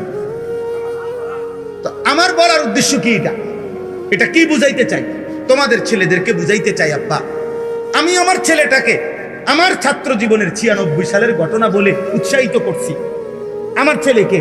এখন তোমরা যে সমস্ত ছেলে এখানে আসো, যে কয়জনে আসো, প্রিয় ভাই একজন হইল ভাইবো যে মনে করো আল্লাহ হায়াত দিলে আগামী 20 বছরের মাথায়, আগামী 25 বছর পরে তোমার সন্তান যখন 14 বছর হবে, 12 বছর হবে, 10 বছরে তোমার সন্তান হবে, তুমি তারে কি বলবা, নিজের গল্প কি বলবা, নিজের কাহিনী কি বলবা?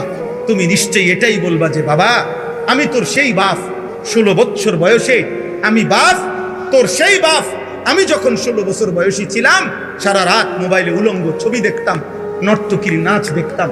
আমি তোর সেই নাফরমান বাপ যে কোনোদিন 5 ওয়াক্ত নামাজ পড়ি নাই, যে 365 দিনে কোনোদিন ফজরের নামাজ পড়ি নাই। আমি তোর সেই নিকৃষ্ট বাপ, তুই আমার সন্তান, নাই তো তুই কি বলবি নাফরমান পর? বলো আব্বা, একটা ছেলে বলো, একটা বেনামাজি নাফরমান চরিত্রহীন যুবক নারী দেখে, ছবি দেখে, মদের আড্ডা, জুয়ার আড্ডা, নারীর আড্ডা, অসৎ বন্ধুদের আড্ডা, এখানেই শেষ? তুমি সামনে আগাইতা না? তুমি সামনে আগাইতা না? বলে হযরত ইমাম শাফিঈ রাহমাতুল্লাহি আলাইহি, আমাদের 4 মাযহাবের একজন ইমাম, ইমাম শাফিঈ জগৎ বিখ্যাত মুজতাহিদ ছিলেন, সারা পৃথিবী স্বীকৃত ইমাম ছিলেন তিনি। ইমাম শাফিঈ রাহমাতুল্লাহি আলাইহি পরিষ্কার বলছে, হে মুসলমান, আল্লাহর কসম, আয-জিনা কারজুন। নাউযুবিল্লাহ। ইমাম শাফিঈ বলে গেছে যে শোনো, ব্যভিচার, নারীর সাথে হারাম সম্পর্ক, খোদার কসম তিনি বলছে এটা একটা ঋণ, যে করলা মনে রেখো, তওবা না করিলে, আল্লাহ মাফ না করিলে, তোমার ফ্যামিলির কাউকে দিয়ে অচিরেই সেই ঋণ তুমি শোধ দিতে হবে। খোদার কসম, আদ্দা ওয়াদ্দাওয়া কিতাবে এটা, তোর বিবি শোধ দিবে, তোর মেয়ে শোধ দিবে, তোর বোন শোধ দিবে তোর ব্যভিচারের, তোর নোংরামির শোধ তোর বিবি দেবে, তোর স্ত্রী, তোর মা, তোর বোন, তোর কন্যা। নাউযুবিল্লাহ। সেদিন বুঝবা জীবন কত কঠিন। আমাদের কুমিল্লা মুরাদনগরে একজন আলেমে দ্বীন, এই কোরআন সামনে বললাম ভাই, উনি নিজে বলছে এক মেয়ে এক ছেলের সাথে ভাগ্যা গেছে, ওই এলাকায় ভাগ্যা যাওয়ার পরে বাফে তালাশ করতে করতে না পাইয়া মামলা করছে পোলার নামে। পোলার সন্ধান জানতো কিন্তু খুঁজে পাচ্ছিল না। পোলার নামে, নাম ঠিকানায় যখন মামলা করছে, তখন ওই মেয়ে, কসম আল্লাহর, ওই আলেম জীবিত আছে, যদি কারো চ্যালেঞ্জ করতে মন চায় আমি নিয়ে যাবো তোমার ওই হুজুরের কাছে, আমি ইচ্ছা করে নাম বলতেছি না আর কি। ওই হুজুর বলল, ওই বাফে যখন মামলা করছে ছেলের নামে, ওই মেয়েটা একটা চিঠি পাঠাইছে তার বাপের কাছে। চিঠির মধ্যে লিখছে, আব্বা, যেই কাজটি আপনি আমার মায়ের সাথে, আপনি যেটা করেছিলেন হুবহু আমি তাই করলাম, আমার বেলায় মামলা করলেন কেন? তার মানে আপনি জবাব দেন আব্বা, আপনি কি আমার মারে ভাগাইয়ে নিয়ে বিয়ে করেন নাই? আমি তো জানি। তো একই কাজ আমি করলাম, এখন আমার বেলায় মামলা দিলেন কেন?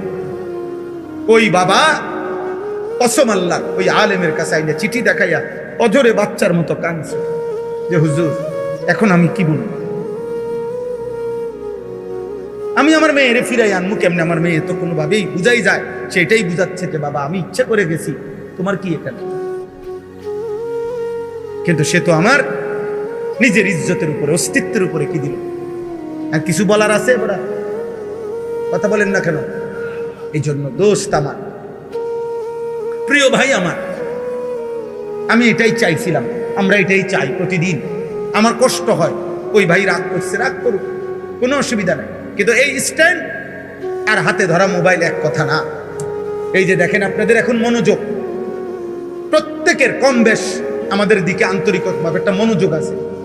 এটা যদি মোবাইল ধরে রাখতেন, ভিডিও করে আগাইতো, পিচ্ছাইতো, এটারে এরুম করতো, সবার দিকে উড়াইতো, এই মনোযোগটা কি তৈরি হইতো? এই কথাটা দিলে পৌঁছতো? আমি তো আগেই বলছি, পরিবর্তন তো কার হাতে? আল্লাহর। পরিবর্তন আল্লাহর হাতে, আল্লাহর হাতে, আল্লাহর। গতকালকে যখন এসার পরে আমি বয়ান করছি, গতকাল ওই মন কষায়ের একটা জায়গা আছে, কসবার পরে ওইখানে অজোরে বৃষ্টি হইতেছে মসজিদে, মানে বাহিরে একেবারে পুরা বৃষ্টির মধ্যে ফুল বৃষ্টি হইতেছে মুষলধারে। আলহামদুলিল্লাহ, আমি আমার বয়ান করে গেছি, মসজিদে ভরপুর যে কয়জন মানুষ ছিল বলে গেছি। আল্লাহর কথা বলতে থাকা, আল্লাহর কথা বলতে থাকা, আল্লাহর কথা বলতে থাকা, আল্লাহর কথা বলতে থাকা। দোস্ত আমার, ভাই আমার, বন্ধু আমার, প্রত্যেকের কাছে অনুরোধ রইল। আমি এবার আমার কথার সমাপ্তির দিকে আসতেছি। এই আয়াতগুলো লম্বা, আমি ব্যাখ্যা তাফসীর করতে হবে না, শুধু অর্থ বললে আপনারা বুঝবেন।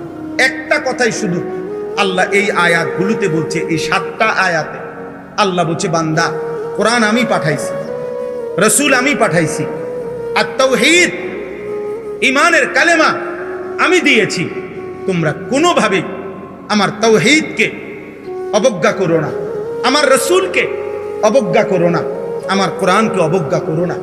এর যেই কোনো একটা বিধানকে তুচ্ছ করা, অবজ্ঞা করা, এটা যেন আমি আল্লাহর উপরে তুমি একটা মিথ্যা অপবাদ দিলে, অপবাদ দিলা, তুমি যেন আমার গায়ে হাত দিলা, তুমি যেন আমি আল্লাহর অস্তিত্বে আঘাত করলাম, আঘাত করলাম। এই জন্য এই তিনটি জিনিস, কোরআন, রাসূলুল্লাহ সাল্লাল্লাহু আলাইহি সাল্লাম এবং তাওহীদ। তাওহীদ কি বুঝেন? লা ইলাহা ইল্লাল্লাহ, এটাই তাওহীদ। তাওহীদ মানে একত্ববাদ আর কি। লা ইলাহা ইল্লাল্লাহ, এই বাক্য এটা কতদিন থেকে? 10-20 বছর আগ থেকে, নবী সাল্লাল্লাহু আলাইহি সাল্লামের জামানা থেকে? জি না, যেদিন থেকে পৃথিবী, যেদিন থেকে কায়নাত, যেদিন থেকে গোটা জমিন ও আসমান, এই অস্তিত্বের প্রথম সেকেন্ড থেকে এই কথা গুঞ্জরিত হচ্ছে জমিনে, আসমানে, আরশে, ফেরেশতার জবানে, মখলুকাতের জবানে, সোয়া লক্ষ নবীর জবানে, আউলিয়া, উলামা, আতকিয়া, আসফিয়া, মুহাদ্দিসিন, মুফাসসিরিন, সমস্ত ইমানদার, সমস্ত নবী, সমস্ত ফেরেশতা, মহান আল্লাহর জবানে এই এক বাক্যই উচ্চারিত হচ্ছে, লা ইলাহা ইল্লাল্লাহ। এটা এই কায়নাতের সবচেয়ে দামি বাক্য। এর চাইতে দামি কোনো কথা হইতে পারে না। এই জন্য নবী সাল্লাল্লাহু আলাইহি সাল্লাম বলছেন, ইফতাহু সিবিয়ানাকুম আউয়ালা কালিমা লা ইলাহা ইল্লাল্লাহ। তোমাদের বাচ্চা, তোমাদের সন্তানের প্রথম কালেমা, প্রথম বাক্য, এই কথা বলাও, লা ইলাহা ইল্লাল্লাহ। বলো বলো আঙ্কেল, আঙ্কেল বলো, বলো বলো আঙ্কেল, চাচ্চু চাচ্চু বলো। আশ্চর্য, আঙ্কেল সি, আঙ্কেলিটা বুঝি এতবার মস্ক করার লাগে, বুঝছেন না? নানা ভাই, নানা ভাই বলো, নানা ভাই, নানা ভাই মস্ক করাইতে আছে আবার, চাচ্চু, আম্মু। আরে না, আল্লাহ নবী সাল্লাল্লাহু আলাইহি সাল্লাম বলছে প্রথম এই জবানে বাচ্চার মস্ক করাও কি? লা ইলাহা ইল্লাল্লাহ, লা ইলাহা ইল্লাল্লাহ। মান কানা আখিরু কালামিহি লা ইলাহা ইল্লাল্লাহ দাখালাল জান্নাহ। আবার নবী বলছে যার শেষ কালেমা হবে মৃত্যুর মুহূর্তে লা ইলাহা ইল্লাল্লাহ, সাথে সাথে জান্নাত। তাওহীদ যেন হয় প্রথম দিনের সবক, তাওহীদ যেন হয় শেষ দিনের সবক, তাওহীদ যেন হয় জবানের প্রথম বাক্য, তাওহীদ যেন হয় জবানের শেষ। তাওহীদ মানে কি বলেন না? লা ইলাহা ইল্লাল্লাহ। এই কথা এক যাররা অস্বীকার করে, আল্লাহ বলেন আমার গায়ে অপবাদ দাও, আমারে মিথ্যা অপবাদ দাও, আমি তারে ছাড়বো না, আমি তারে ছাড়বো না রে বান্দা। 2, আমার রাসূলের এক সেকেন্ডের কোনো কিছুকে কেউ সামান্যতম অস্বীকার করা, অবজ্ঞা করা, তুচ্ছ তাচ্ছিল্য করা আমার নবীর, আমি এটা মাইনে নেব, আমি এটা মাইনে নেব না। কারণ আমার নবী সাল্লাল্লাহু আলাইহি সাল্লামের জবান মুবারকের একটি অক্ষরও তার নিজের না, যা আমি বলছি তিনি তাই বলছেন। নবী সাল্লাল্লাহু আলাইহি সাল্লাম নিজের থেকে বলছেন তো, কথা বলে না, মা ইয়ানতিকু আনিল হাওয়া ইন হুয়া ইল্লা ওয়াহয়ুন ইউহা। আল্লাহ বলে কসম, আমার নবী নিজের থেকে বলে না, আমি যা ওহী নাজিল করি তাই বলে। আল্লাহ বলছে ওয়া ইন্নাকা লাআলা খুলুকিন আযীম। কসম করে বলছি বন্ধু, চরিত্রের আর আখলাকের সমস্ত গুণ সর্বোত্তম বানিয়ে আমি আপনাকে দুনিয়াতে পাঠিয়েছি, আপনার সব সেরা। নবী সাল্লাল্লাহু আলাইহি সাল্লামের বাহ্যিক যত গুণ সব শ্রেষ্ঠ, আত্মিক আভ্যন্তরীণ যত গুণ সব সর্বশ্রেষ্ঠ। চেহারা অঙ্গে সৌন্দর্যে তিনি অতুলনীয়, রূপে যেমন অতুলনীয়, গুণেও তিনি অতুলনীয়। নবী সাল্লাল্লাহু আলাইহি সাল্লামের বাহ্যিক বেশভূষা এটাও সবচেয়ে সুন্দর, নবীজির আত্মিক গুণাগুণ সব শ্রেষ্ঠ সুন্দর। এই জন্য নবী সাল্লাল্লাহু আলাইহি সাল্লামের নাকের চাইতে সুন্দর নাক আল্লাহ সৃষ্টিতে নাই, নবীজির চোখের চাইতে সুন্দর চোখ মুবারক কায়নাতে আর নাই, নবীজির আঙ্গুল মুবারকের চাইতে সুন্দর আঙ্গুল এই সৃষ্টিতে আর নাই, নবীজির ঘাম মুবারকের চাইতে সুঘ্রাণ এই সৃষ্টিতে আর কারো নাই, নবী সাল্লাল্লাহু আলাইহি সাল্লামের হাসির চাইতে সুন্দর হাসি সৃষ্টিতে আর কারো নাই। নবীজির কান্নার সাথে সুন্দর কান্না সেই সৃষ্টিতে আর কারো নাই। নবীজির হাঁটার স্টাইলের সাথে সুন্দর স্টাইল আর কায়নাতে কারো নাই। নবী সাল্লাল্লাহু আলাইহি সাল্লামের পোশাকের মতো সুন্দর পোশাক খোদার কসম কায়নাতে আর কারো নাই। নবীজির ধৈর্যের সমান কারো ধৈর্য নাই। নবীজির সহ্য ক্ষমতার সমান কারো নাই। নবীজির বীরত্বের সমান কারো নাই। নবীজির সেজদার মতো কারো সেজদা নাই। নবীজির রুকুর মতো কারো রুকু নাই। নবীজির তেলাওয়াতের মতো কারো তেলাওয়াত নাই। वो खालिकियत में बेमिसाल, ये हुस्न कमाल में बेमिसाल। উনি আল্লাহ, উনি যেমন তুলনাহীন, ইনি মুহাম্মদ, ইনিও তুলনাহীন। ইনিও কি তুলনায়। কাকে ছেড়ে দিলাম? মুসলমানের সন্তান, কার চুলের ডিজাইন ছেড়ে দিলা? কার চুলের ডিজাইন গ্রহণ করে? কার জামা ছেড়ে দিলা? কার জামা পরলা? কার গেঞ্জি ছেড়ে দিলা? কার গেঞ্জি পরলা? কার চেহারা বানাইলা? আরেকবার ভাইবা। এই পৃথিবীতে এই কয়দিন আগেও আমেরিকার একজন মুসলিম, আমেরিকার উচ্চ শিক্ষিত ব্যক্তি, গোটা আমেরিকান, সারা ইউরোপের যারা জ্ঞানী গুণী খ্রিস্টান, ওরা পর্যন্ত এই কিতাবকে, এই বইটিকে, নবীজির জীবনীটাকে একটি নির্ভরযোগ্য চমৎকার কিতাব হিসাবে স্বীকৃতি দান করছে।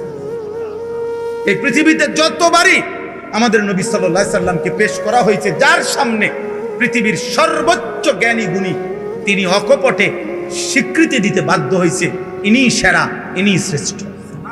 মুহাম্মদ সাল্লাল্লাহু আলাইহি সাল্লাম, ওয়ান্ডারফুল ম্যান। সবচেয়ে অবাক করা, বিস্ময়কর, মাত্র 23 বছরে এত বেশি বর্ণাঢ্য কাজ, এত একটি পূর্ণাঙ্গ জীবন বিধান, একটি পূর্ণাঙ্গ আখলাক, একটি জীবনের মৃত্যু পর্যন্ত, একটা নিঃশ্বাস পর্যন্ত ঠিক করে দেওয়া সময় নিছে মাত্র 23 বছর। এটা মিরাকল, এটা মুজিজা, এটা আশ্চর্য ছাড়া কিছু আর কিছু না রে। আফসোসের কথা, কত বড় ধন আল্লাহ করে দিছিলেন, আমরা ফিরাই দিলাম। দাড়ি কাটা মুসলমান ফিরাইয়া দিলা তোমার নবীকে, বিড়ি খাওয়াই না মুসলমান ফিরাইয়া দিলা তোমার নবীরে, হারাম উপার্জনকারী মুসলমান ফিরাইয়া দিলা তোমার নবী, বেপর্দা নারী ফিরাইয়া দিল তার নবীকে, বেনামাজি মুসলমানের যুবক ফিরাইয়া দিলি তোর নবীকে। গ্রহণ করলি আর্জেন্টিনার বেঈমান রে, গ্রহণ করলি ব্রাজিলের বেঈমান রে। বদনসিব, কারে ছেড়ে কারে নিল, কাকে ছেড়ে কাকে নিল, কার গেঞ্জি গায়ে দিলি রে আল্লাহ। এই পৃথিবীতে, এই পৃথিবীর, এই বিশ্বের মানবতার উন্নয়নে ওদের কি অবদান? খেলোয়াড়, খেলা ছাড়া, তামাশা ছাড়া, এই খেলার দ্বারা, এই বিশ্বকাপ খেলার দ্বারাই এই পৃথিবীর উপকার কি? আখিরাত বাদ দেন, রাখেন ফোন। এই পৃথিবীর কি উন্নতি হয়েছে? পৃথিবীর থেকে অভাব, দারিদ্রতা, দুর্নীতি, এরপরে মানুষে মানুষে খুনাখুনি, অথবা দেশে দেশে যুদ্ধ, পারমাণবিক যুদ্ধ, অথবা বিভিন্ন বোমাবাজি, অথবা মানুষের জান মালের যত ক্ষয়ক্ষতি হইতেছে, এর কোন একটির পরিবর্তনের জন্য এই খেলার কি অবদান? বলো না ভাই, বলো। একটা ছেলে বলো বেটা, দাঁড়ায় বলো, হিম্মত করে বলো তো, তুমি তোমার কাছে যে এই পৃথিবীর কি অবদান হয়েছে, মানে পৃথিবীর উপকার কি হয়েছে? উল্লাস ছাড়া, তামাশা ছাড়া এই পৃথিবীর কি উন্নতি হয়েছে বলে? আমরা কোনোভাবেই বুঝাইতে পারলাম না আমাদের সন্তানদেরকে, আমাদের সন্তানদেরকে। আফসোস। তাহলে বুঝাইতে চাইলাম, এই 3 জিনিস, তাওহীদকে অবজ্ঞা করা, আল্লাহর উপরে অপবাদ দেওয়া, আমাদের নবী সাল্লাল্লাহু আলাইহি সাল্লামের একটা সুন্নাত, নবীজির একটি বিষয়কে ফেলে দেওয়া, এটা যেন আল্লাহর উপরে অপবাদ দেওয়া। মানে আল্লাহকে এটা বলা, আপনি আপনার নবীর মধ্যে যেটা দিছেন, এই নিয়ম কানুন এটা ঠিক হয়েছে না, এটা আমার তো ভালো লাগে না। কথা বলেন না কেন? কোরআনুল কারীমের একটি কথাকে নিজের জীবন থেকে সরিয়ে দেওয়া, এটা আল্লাহর উপরে অপবাদ দেওয়া যে হে মাওলা, আপনি কোরআনের নামে যেটা দিছেন এটা এই পরিবেশে বর্তমান পরিস্থিতিতে যথোপযুক্ত না। আল্লাহ বলেন, এবার আসেন তর্জমা। আল্লাহ বলে যার দ্বারা এই তিনটি যার জীবন থেকে ছুটে যায়, তাওহীদ, রিসালাত, কোরআন, আল্লাহর বিশ্বাস, নবী সাল্লাল্লাহু আলাইহি সাল্লামের ভালোবাসা আর কোরআন, কোরআনের অনুসরণ, আল্লাহ বলেন সে সবচেয়ে বড় জালেম, সে আমি আল্লাহর উপরেই প্রতিদিন অপবাদ দিচ্ছি। তোমরা যারা মুসলমানের ঘরে জন্ম নিয়ে ছেলেরা আমার প্রিয় ভাই, ইসলামকে প্রতিনিয়ত প্রত্যাখ্যান করছ, এটা ঠিক না।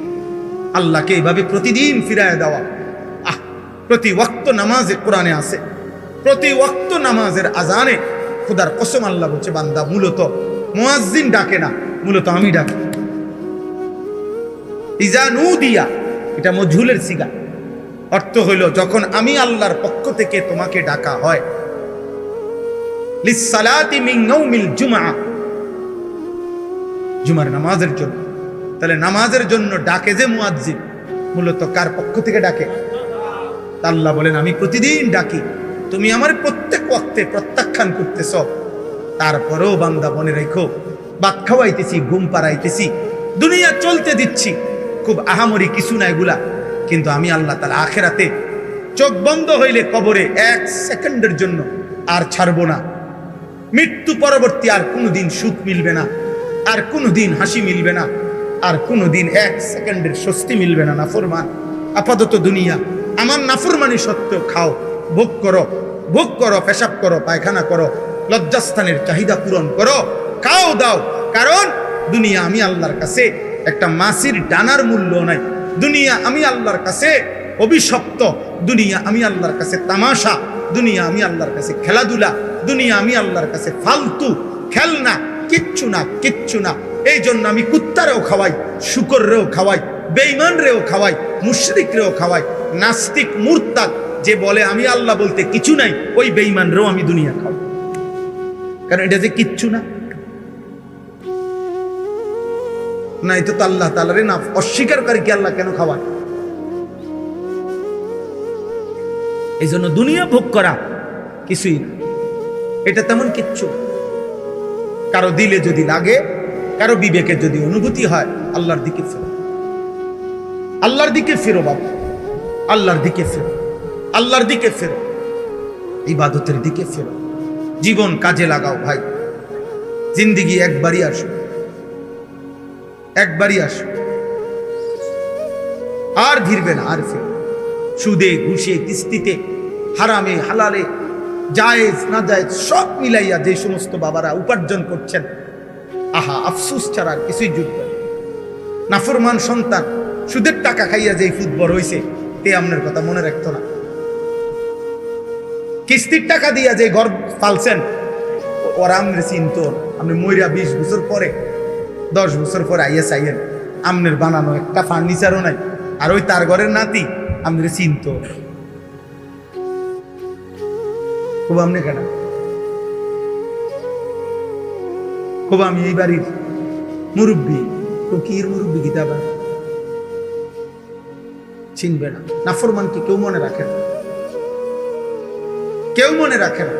বাপ হিসাবও ব্যর্থ, হারামখোর বাপও ব্যর্থ, সুদখোর বাপও ব্যর্থ, ঘুষখোর বাপ ব্যর্থ, কিস্তিখোর বাপ ব্যর্থ। সে আসলে স্ত্রী সন্তানের কোনো উপকার করে না, দুনিয়ারও না আখিরাত। হারামখোর তার পরিবারের দুনিয়াবি উপকারও করে না, কারণ কোরআনের স্পষ্ট চ্যালেঞ্জ আল্লাহ, হারামখোরের ফ্যামিলি আমি আল্লাহ তাআলা বরকত শূন্য করবই করব। তো লাভ কি? তাহলে আল্লাহ বলছেন এটা আমার ওয়াদা, হারাম উপার্জনকারী আমি বরকত দেব, লাভ হইতো না।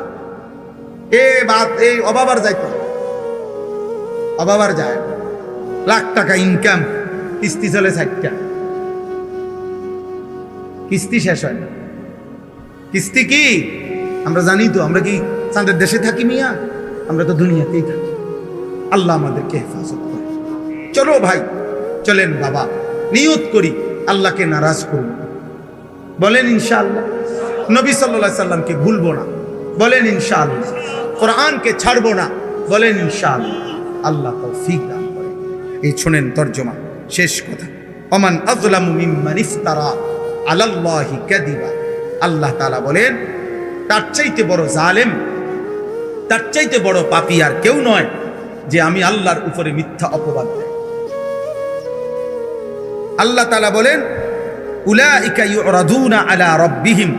কিয়ামতের দিন ওই নাফরমানকে, ওই পাপীকে, যে আমার কোরআনকে প্রত্যাখ্যান করছে, যে আমার রাসূলকে প্রত্যাখ্যান করছে, যে আমার তাওহীদকে প্রত্যাখ্যান করছে, ওই জালেম আমি আল্লাহ তাআলার সামনে একজন একজন করে আমার সামনে উপস্থিত করা হবে।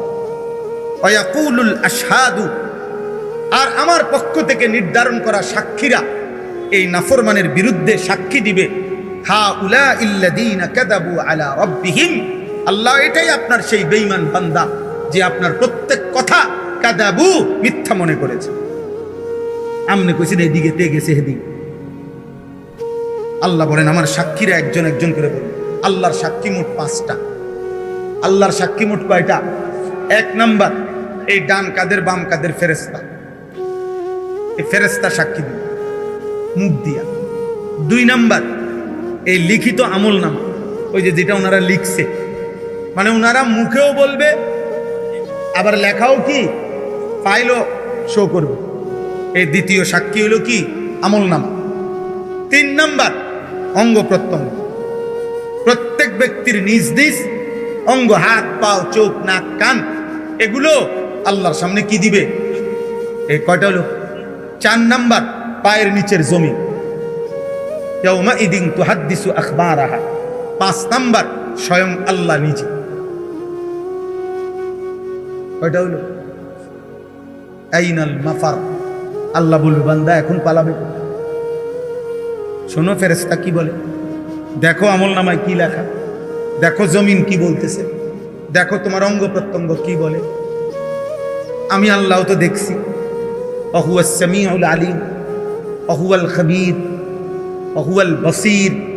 আমি না বলছি এগুলা যে আমি সব শুনি, আমি সব জানি, আমি সব খবর রাখি, আমি সব দেখি। আমি আল্লাহ কি বলে নাই কোরআনে? কথা বলে না, বলে নাই? তো তুই আমার কথা পাত্তা দিলা না কা?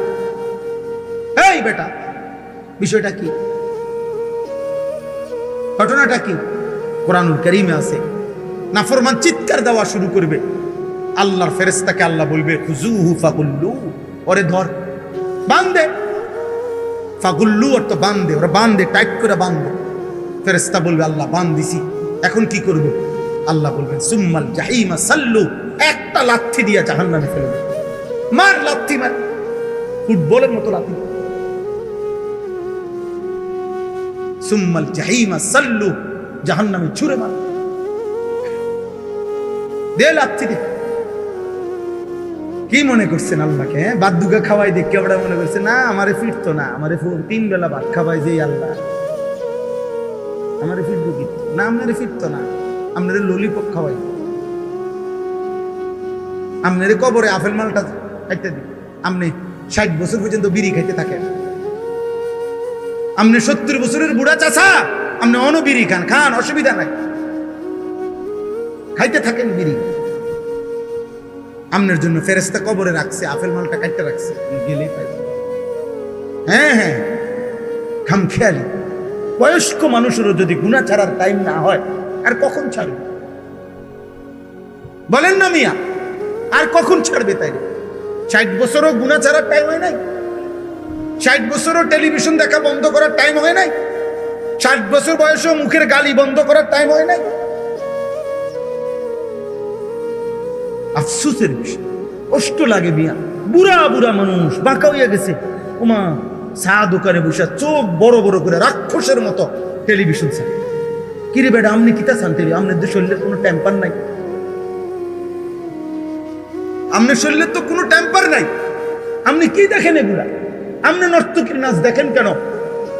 আপনি জোয়ান বেডির নাচ দেখেন কেন? আপনার শরীরে আসেনি কিছু? আশ্চর্য, আফসোসের বিষয়। আখেরাত কেমন বলা বলছে যে 70 বছরও আখেরাত মনে পড়ে না। আর কখন মনে পড়বে রে আব্বা? রাগ হইয়েন না, আমি না বললে বলবে কে? আলেম না বললে বলবে কে? আপনারে মনে করাই দিব কে? কথা বলে না, আপনারে মনে করাই দিব কে? আমরাও শুনতে যাই। আলহামদুলিল্লাহ, আমার শায়েখ আল্লামা মুফতি মুশতাকুর নবী কাসিমি হযরত বয়ান করে, তো আমরা নিচে বসে শুনি। আমাদের শায়েখ ঢালকানগরের শায়েখ আরিফ বিল্লাহ হযরত মাওলানা শাহ আব্দুল মতিন বিন হুসাইন প্রতি মাসে হযরতের খানকায় আমরাও যাই শুনতে। এমন না বিষয় কেবল বলি, না না বাপ, বিশ্বাস করেন আমরাও আমাদের বড় বড় উলামায়ে কেরামের কথা শুনতে থাকি, পড়তে থাকি। দেখেন আপনি গাড়িতে কিতাব আছে কিনা, সাথে যে খাদেম থাকে তাকে বলেন, জিজ্ঞেস করেন যে উনি পড়ে কিনা, শোনে কিনা। অর্থ হইল আমরা প্রত্যেকেরই সংশোধন দরকার, দরকার কিনা বলেন না? আল্লাহ আমাদেরকে বুঝার তৌফিক দান করেন। তো আলা লানাতুল্লাহি আলা যালিমিন, আল্লাহ সমস্ত শুইনা, এই যে সাক্ষীর সব গুনার বর্ণনা শুইনা আল্লাহ বলে, জালেম তোর উপরে আল্লাহর লানত, লানাতুল্লাহ, বেনামাজি তোর উপরে আল্লাহর লানত, নাফরমান তোর উপরে আল্লাহর লানত, হারামখোর তোর উপরে আল্লাহর লানত। তুই জীবনটা কি করলি? তুই হায়াতটা কি করলি বান্দা? আমি তোরে কি না দিছিলাম?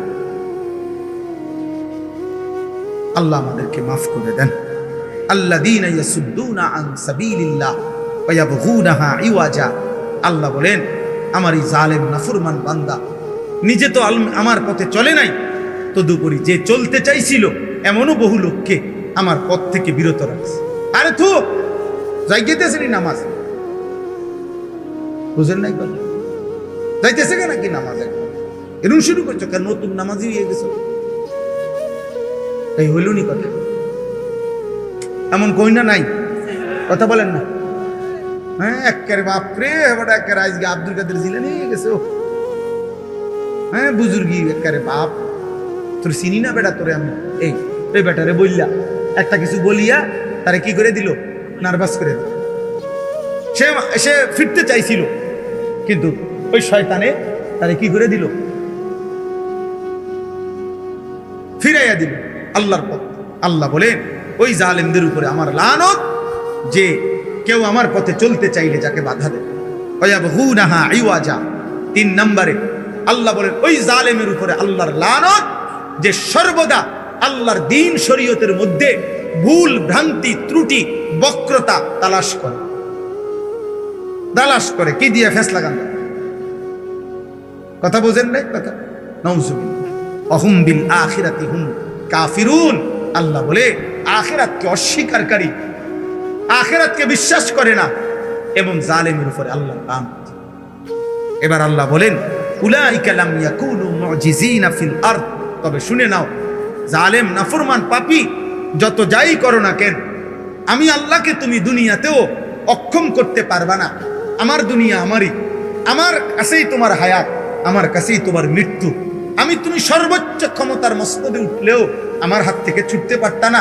আর আমি আল্লাহ থেকে আমারে অক্ষম করা যে আমি আর মরবো না, এরকম সিদ্ধান্ত তুমি দিতে পারবা না। কাজে ঘুরে ফিরে তুমি আমারই হাতে। কার হাতে? পৃথিবীর সবচেয়ে বড় পাপী কার হাতে? উলাইকা লাম ইয়াকুনু মুজিজিনা ফিল আরদ ওয়া মা কানা লাহুম মিন দুনিল্লাহি মিন আউলিয়া। আখিরাতে গেলে দেখবে আমি ছাড়া কোনো বন্ধু নাই।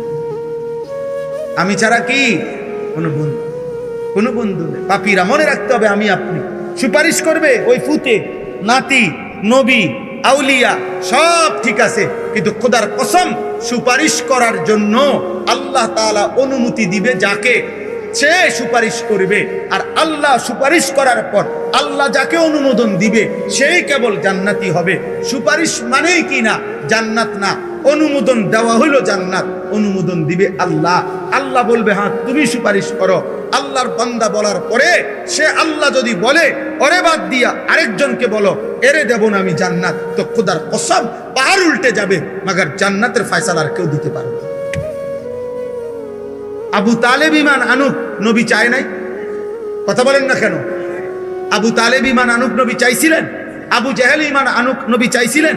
আবু লাহাব ঈমান আনুক নবী চাইছিলেন, তো আল্লাহ বলছে বন্ধু তার ব্যাপারে আপনার দাওয়াত আমি গ্রহণ করলাম না, আবু বকরেরটা গ্রহণ করলাম, ওমরেরটা গ্রহণ করলাম, উসমানেরটা গ্রহণ করলাম। তো আল্লাহ এও কুরাইশ বংশের, এও কুরাইশ বংশের, এরটা গ্রহণ করলেন কেন, এরটা গ্রহণ করলেন না কেন?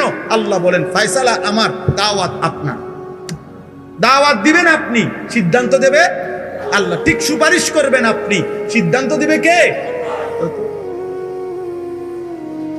কি বুঝা আছেন? নবী সুপারিশ করবে 100 বার, হাফেজ আলেম সুপারিশ করবে 100 বার, পীর আউলিয়া আল্লাহর নেক বান্দা সুপারিশ করবে, ঠিক আছে সব, কিন্তু আপনাকে যে ছাড়বে তার নিশ্চয়তা কি? তার নিশ্চয়তা কি? আল্লাহ আমাদেরকে হেফাজত করে, আল্লাহ আমাদেরকে ইউদাআফু লাহুমুল আযাব। আল্লাহ তাআলা বলেন নেক কাজের পথে যারা বাধাগ্রস্ত করেছে তাদের জন্য দ্বিগুণ শাস্তি। মা কানু ইস্তাতিউনা আস-সামআ ওয়া মা কানু ইউবসিরুন।